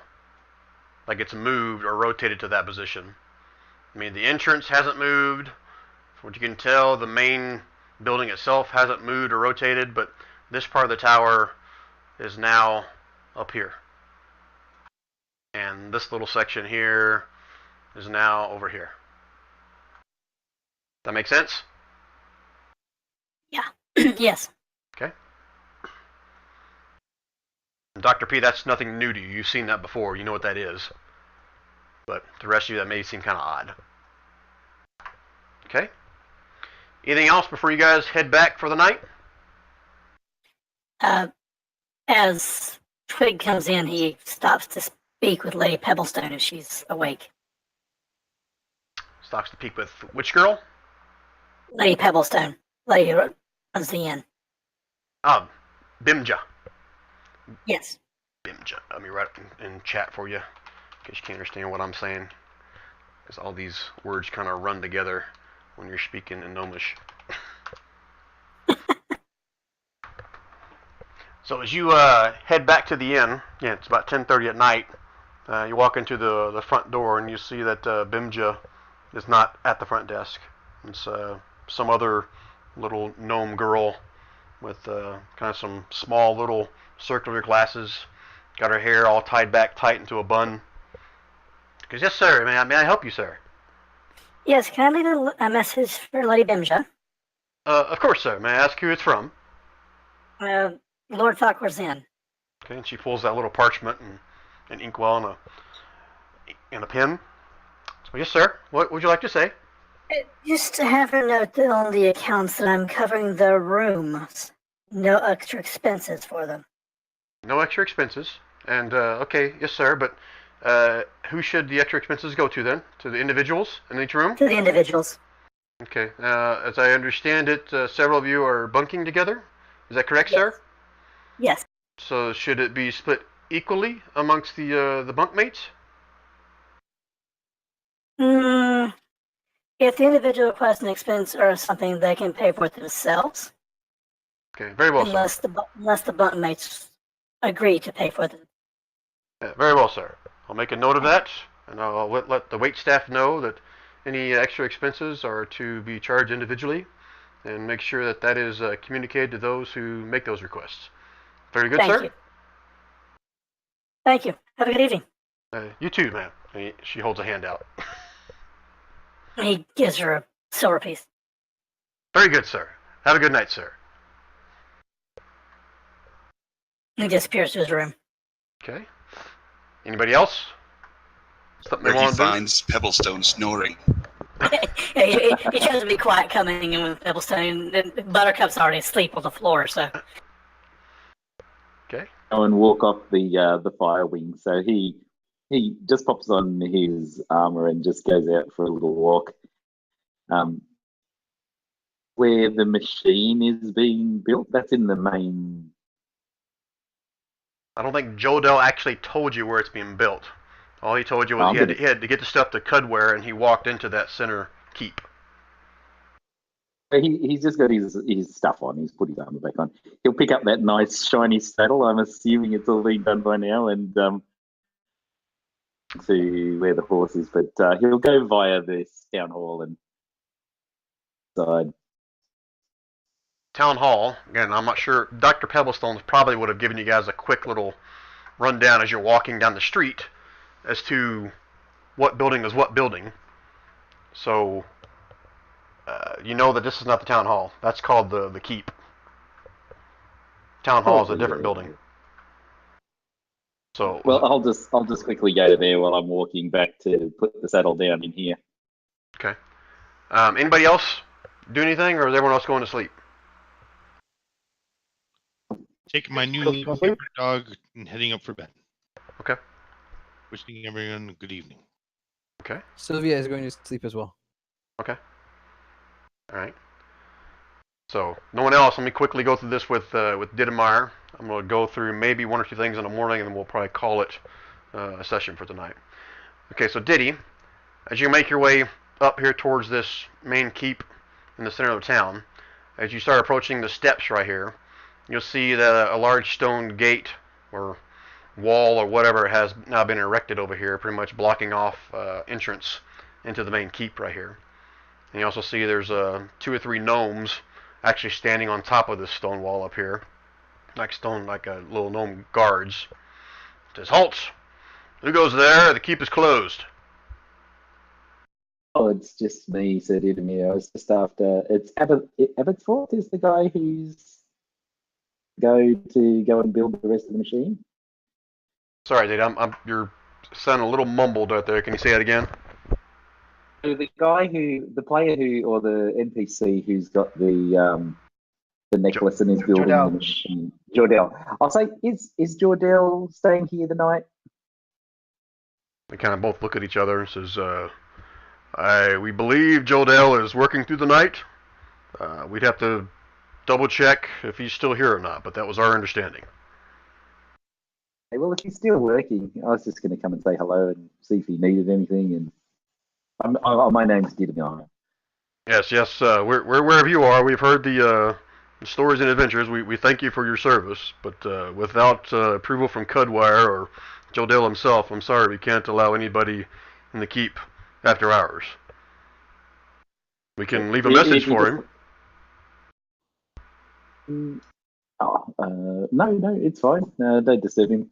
So I'll just go and take the saddle back down to the horses. To the stables? Yeah, to the stables. I'm sure they get people coming in and out. So, softly and put the horse, take the saddle. And I'll just ask whoever's there, can I just saddle my horse and apple and come back? Okay. As you make your way to the stables, walk up to the front door, you can see there's a sign sitting in front of it. It says something to the effect of very crude common language. It says, if you need your horse a place to stay, knock 3 times and we'll come and play. Then I'll knock 3 times. It's quite late though. It's not midnight, but it's about 10 o'clock. So I'll just knock softly 3 times. Knock softly 3 times?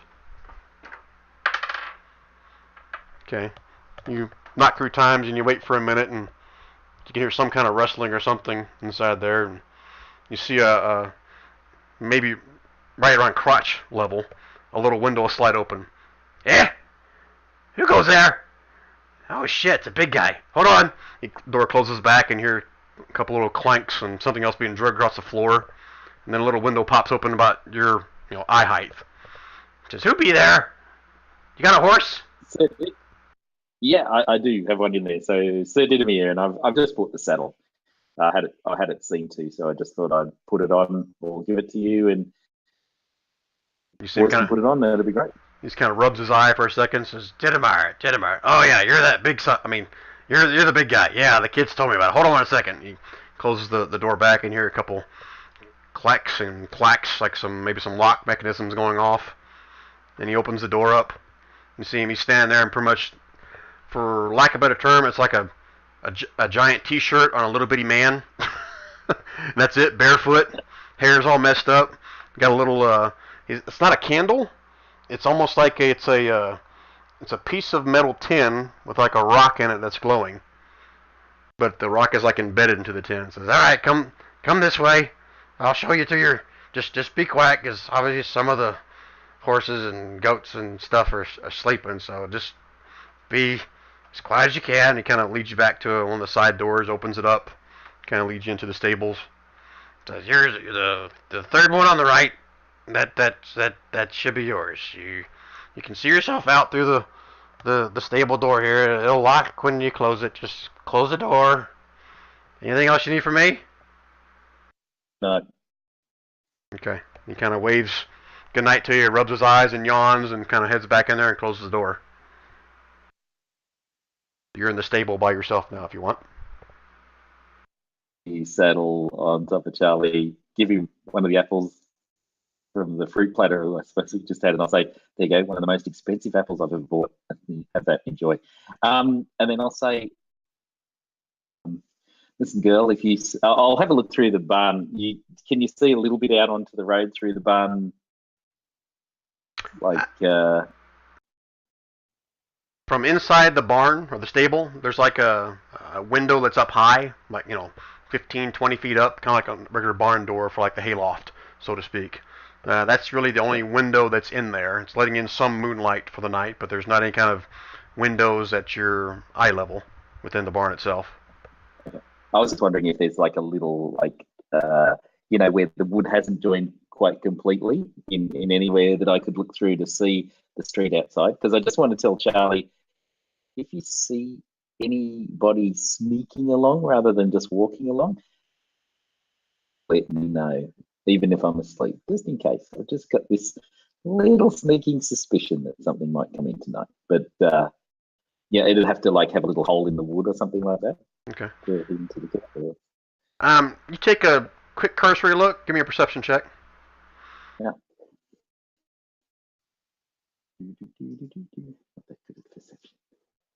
Take a quick cursory look, and it's kind of dark in here still.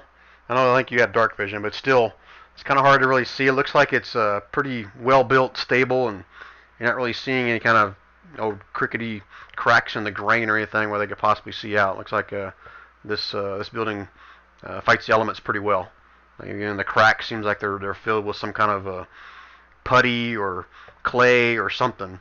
And it's a pretty well constructed building, but can't find any cracks. I'm sorry. Okay, there's a little bit of putty. I'll take a little bit of a sharp thing and just make a little hole there near where his face is, and I'll say, if you hear anything, just let me know. That sounds like sneaking, but have a look outside, and if you see anything through towards that building, I'll tell him about that one. Okay. Just so we're clear, the actual stable where your horse is at is kind of in the back part of this building over here. The front part is kind of like that's where the shop is for like horseshoes and saddles and stuff like that. The back part right here is kind of the stables, where that's where both of them are kept, and they also can bring them in through the backyard to the grass, and they bring in little loads of hay and stuff for them to eat if they're there for more than a day. Okay, so the only way you could see is if it was out there, sort of thing. Right. Very limited vision from the stable itself. Yeah. Anything or anyone sneaking around outside around there, or if you see anything through there, you just let me know. But it's just sneaking, not normal walking around or anything like that. Right. And then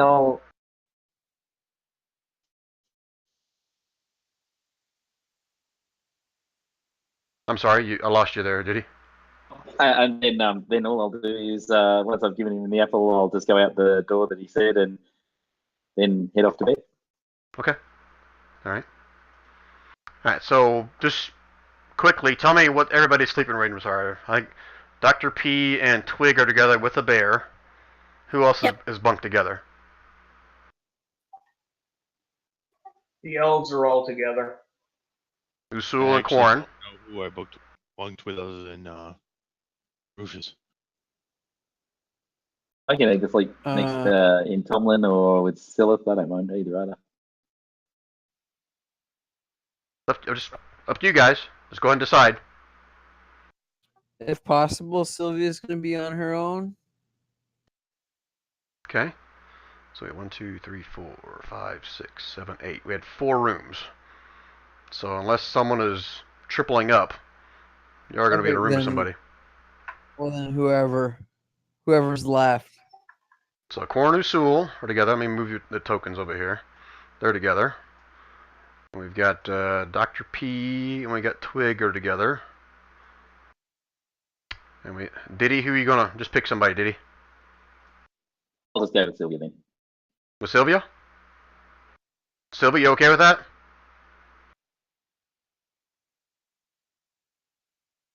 You have a choice in the matter, Sylvia. No, it works for me. Okay. I mean, Silas, a man of God, as it were, he doesn't mind bunking with a paladin. Yeah, well, those two are already together, so Silith, you're going to get Toman. It's almost like the last guy picked at the dodgeball tournament, right? Always the last to be picked. Right.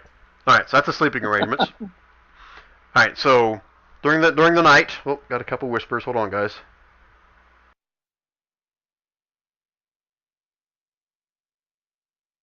Okay, I got that, Usul. Alright, so during the course of the night, you guys will all get your long rest. You'll get the full benefits from that, the full hit points, the full mana. Okay, Silith, your thing is in the morning, right? Don't want to give too Yep. much away, but your thing is in the morning. Okay, so before that happens, Usul, I'd say give me a perception check, but you're gonna roll like a minimum of like a 12, so not too worried about it. So you're bunking with Corn, and in the middle of the night, you see Corn kind of sit up all of a sudden, got a sweat all over his body, and he's like breathing heavy at this point. Doesn't say anything to you, but he sits up like he's maybe had some kind of a fright or a nightmare or something. And it wakes you from your sleep as well. Okay, did you get that my second whisper there?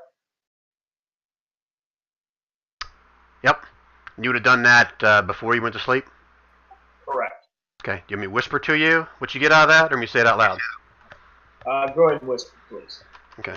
1 second, guys.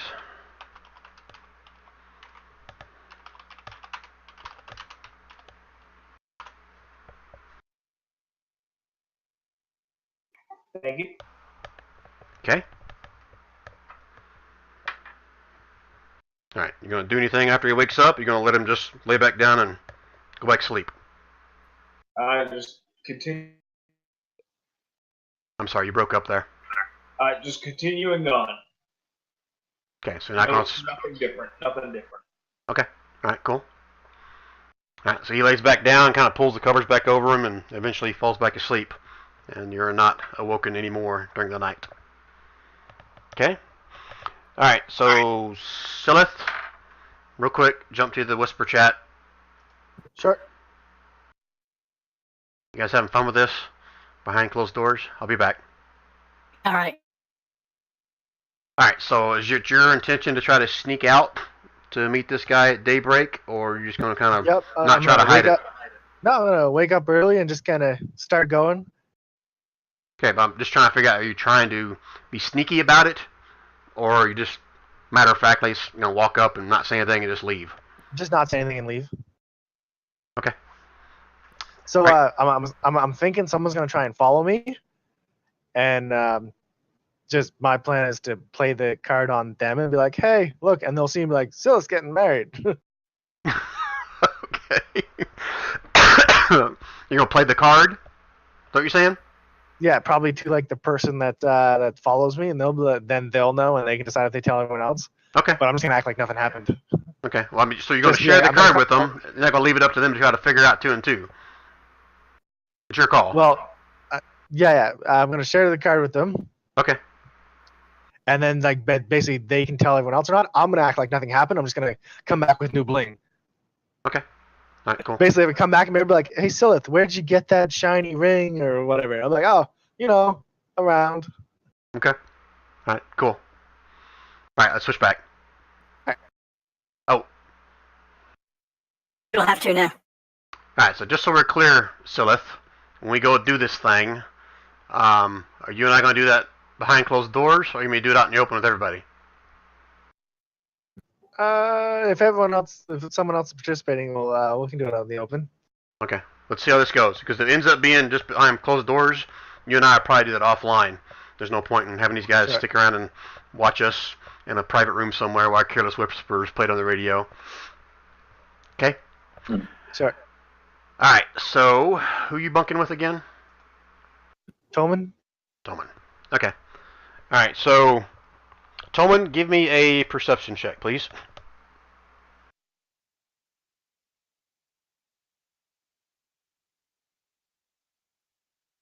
One moment. You got to roll really bad at this to fail.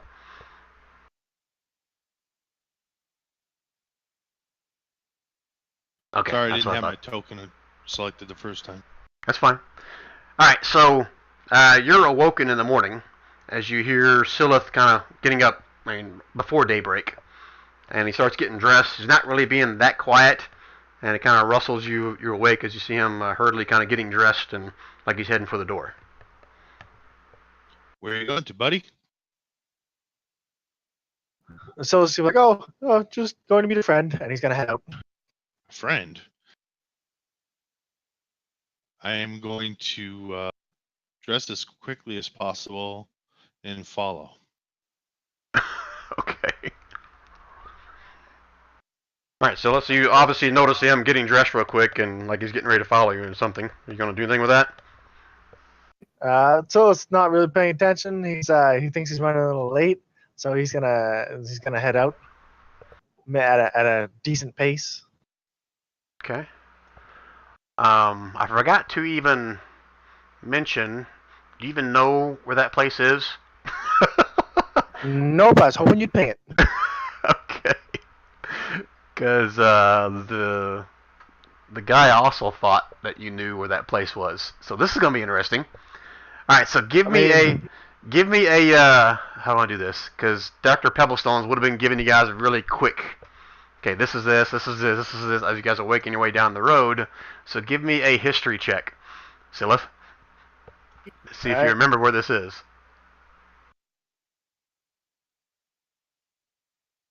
Hey. Okay. So me ping it in front of everybody, or just tell you that you find it? No, go ahead. You ping it. Okay, let me zoom in here just a little bit, make sure I ping on the right one. Alright, so the place you're meeting is actually right down the street. Yeah, like right in front. Perfect. Right. Alright, so again, you obviously know, are you trying to be sneaky about following him, Toman? Because again, he saw you getting dressed, kind of hurrying. Yeah, not going out of the way, but I'm trying to keep indiscreet. You're trying to keep Silith from knowing you're following him? Apparently, yes. Okay, give me a stealth check, and Silith, give me a perception check. Silith's not even paying attention. Okay, give me a disadvantage.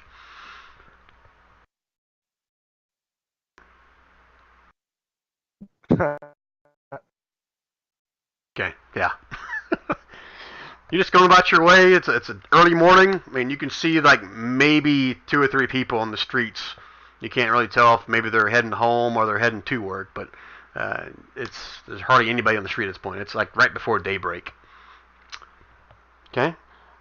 Silith, you make your. And again, I'm saying this out loud, right, Silith? Yep, go for it. Okay. You make your way up to the front of the store, and you can see a small little cloaked figure kind of standing on the corner of the building, kind of about right in here somewhere. And you see him kind of raise the hood up. You can't really see in the hood, but he kind of looks your direction. And he kind of holds a hand up, not waving, but kind of holding a hand up like, okay, I'm here, so to speak. So it's going to walk up to him and see if we can confirm if it's the same gentleman from the tavern. Okay, now as you get closer, you can obviously see under the cloak it's the same gentleman from the tavern. And he kind of looks around the alley both ways. Roll me another stealth, Toman.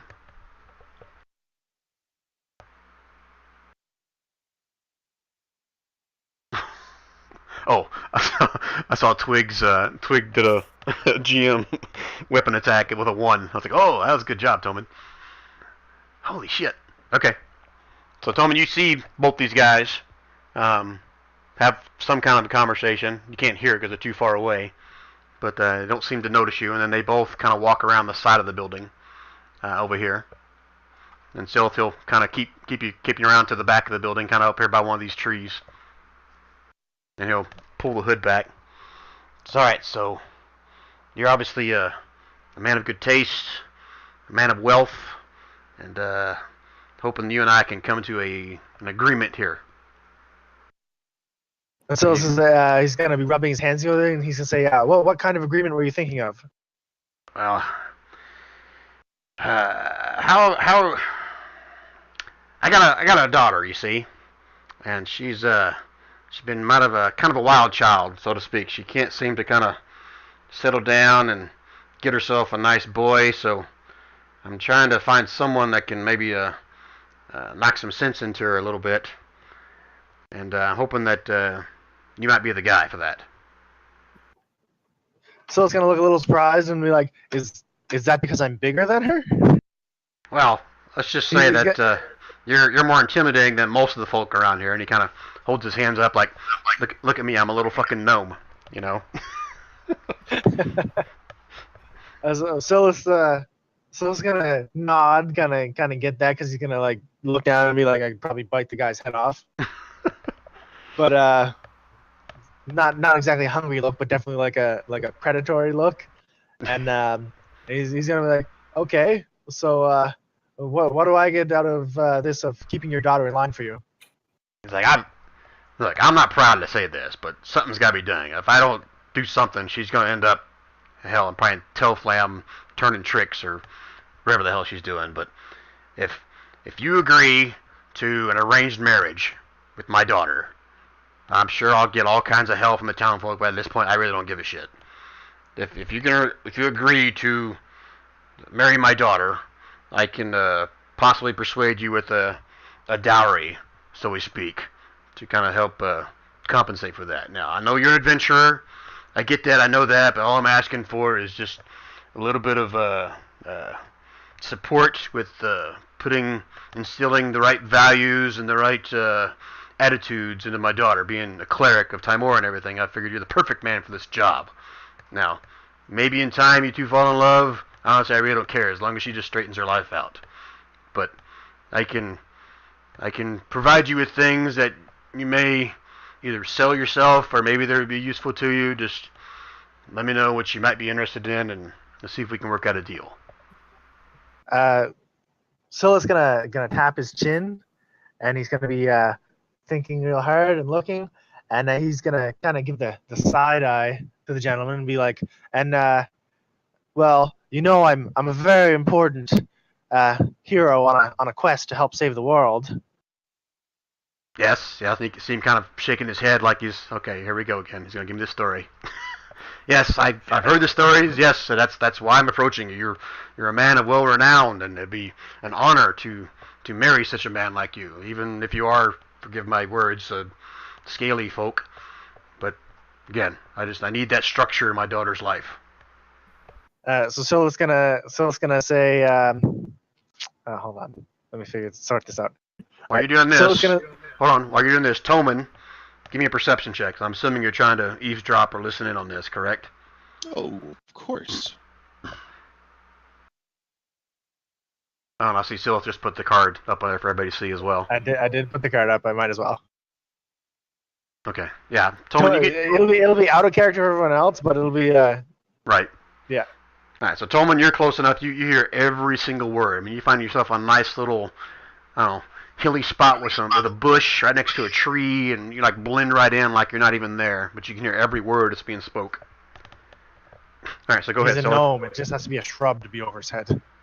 Yeah. All right.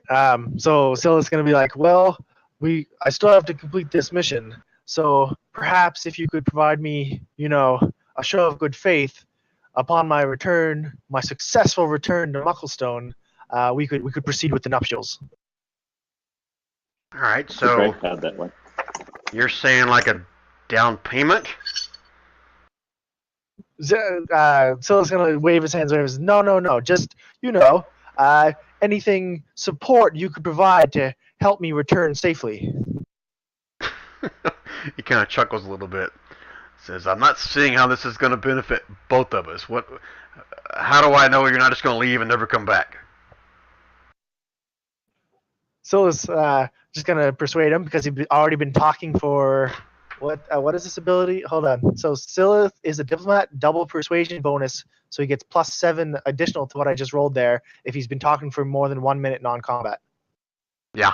Holy shit. Yeah. So that's a 27. 27. So yeah, shit. There's no even point me even rolling. He's like, I can't believe I'm saying this, but I'm so freaking desperate. And you're a cleric of Timora, so you're obviously bound to the truth. I'm assuming, right? Yeah, all clerics are. Yeah, so it says, of course, and I swear by my oath on Timor that once we finish the mission, upon my successful return to Mucklestone, I will arrange to marry your daughter. Okay. I gotta read the card now. Oh, it's rolled. Individual treasure. And magic item. Okay, so I'm going to go ahead and play this. Even though you won the persuasion, he's not going to give you all of it until it's actually, activated. So I'm going to have you roll. Even, you get the dowry. Odd, you get the magic item now. Okay? Yeah, which one's which? Even, individual treasure. Odd is the magic item. Is which one you get now. Or he'll try to get you now. Odd, magic item. Okay, alright, so let me roll out my DMG here. Hopefully, I don't know if that's still referencing the 5th edition DMG or It's not. gotta be, yeah, I don't know. It says level appropriate from those pages. And we're currently level 10. Yeah, these don't really say level for which one. It's up to me to kind of pick that.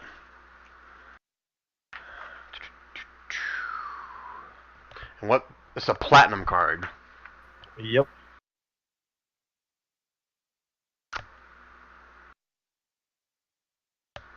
Alright, my friend. I'm feeling generous tonight. You're getting magic item table G. Roll me a D100.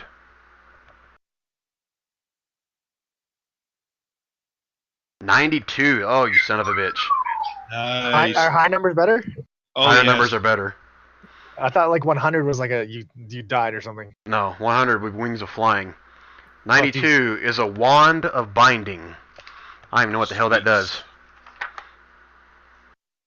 Neither do Great I. for date night. I'll eventually Oh, add it. jeez. I'll eventually add it to the Magical campaign treasures list? forum. Yeah, but I'm gonna look it up right now and read it to you at least so you can have it. What I say, wand of Only get shit. used on your wife when she tries to run away. I said wand of what? Wand of binding? Is that what I Wand of said? Binding. I'm just looking up now. Yeah, it has 7 charges for the following properties. It regains 1d6 plus 1 expended charges daily at dawn. If you expend the wand's last charge, roll a d20. On a wand, the wand crumbles into ashes and destroyed. While holding the wand, you can use an action to expend some of its charges to cast one of the following spells. Save DC 17. Hold monster or hold person. While holding the wand, you can use your reaction to expend 1 charge and gain advantage on a saving throw you make to avoid being paralyzed or restrained. Or you can expend 1 charge to gain advantage on any check you make to escape a grapple. Hey, how about that? And it requires attunement by a spellcaster. So good rolling, bud. So congratulations, you got yourself a wand of binding. And then if or when And so, you come so back. is the So you guys catch the relevant part in that. Alright, so Tolman, you see this whole thing. And you hear the whole conversation and you are amazed that Silith pulled this off. Because I imagine you have the same have inkling I newfound do that respect. Silith is never going to come back here. Alright. Exactly. Alright, guys. Anything real quick you guys would like to do in the morning, or are we going to call it here? I was gonna just do some shopping. Okay. Yeah, we'll save that for the next session. We're like 3.5 hours in right now. Usul, anything that you're wanting to do with the whole Quarren thing, or not? No, I'm at a loss right now. So. Okay. Alright, and just so you guys know, I explained to Quarren potentially what may or may not have happened there. I mean, none of you guys know about it, obviously, because Usul didn't tell anybody, but out of character, Quarren does know what he dreamed. So it'll be up to him in the next session whether he shares that with you guys or not. That's why I didn't say anything in this session. Okay? Alright, so I'm going to call the session there. Good session, guys. I had a lot of fun with that. Excellent. Wasn't any combat in there. You may or may not get that next time, but this was a really good, I thought, role-playing session. So appreciate it. Any questions, comments, complaints about tonight's session? No. Can't wait for the next one. Well, I'm here. Okay. Awesome, guys. We'll see you again in 2 weeks then. Have a good Okay. one. See ya. Merry weekends. All right, thanks, guys. See you guys. Thank you. Later, guys. Thanks, everybody. I'm gonna keep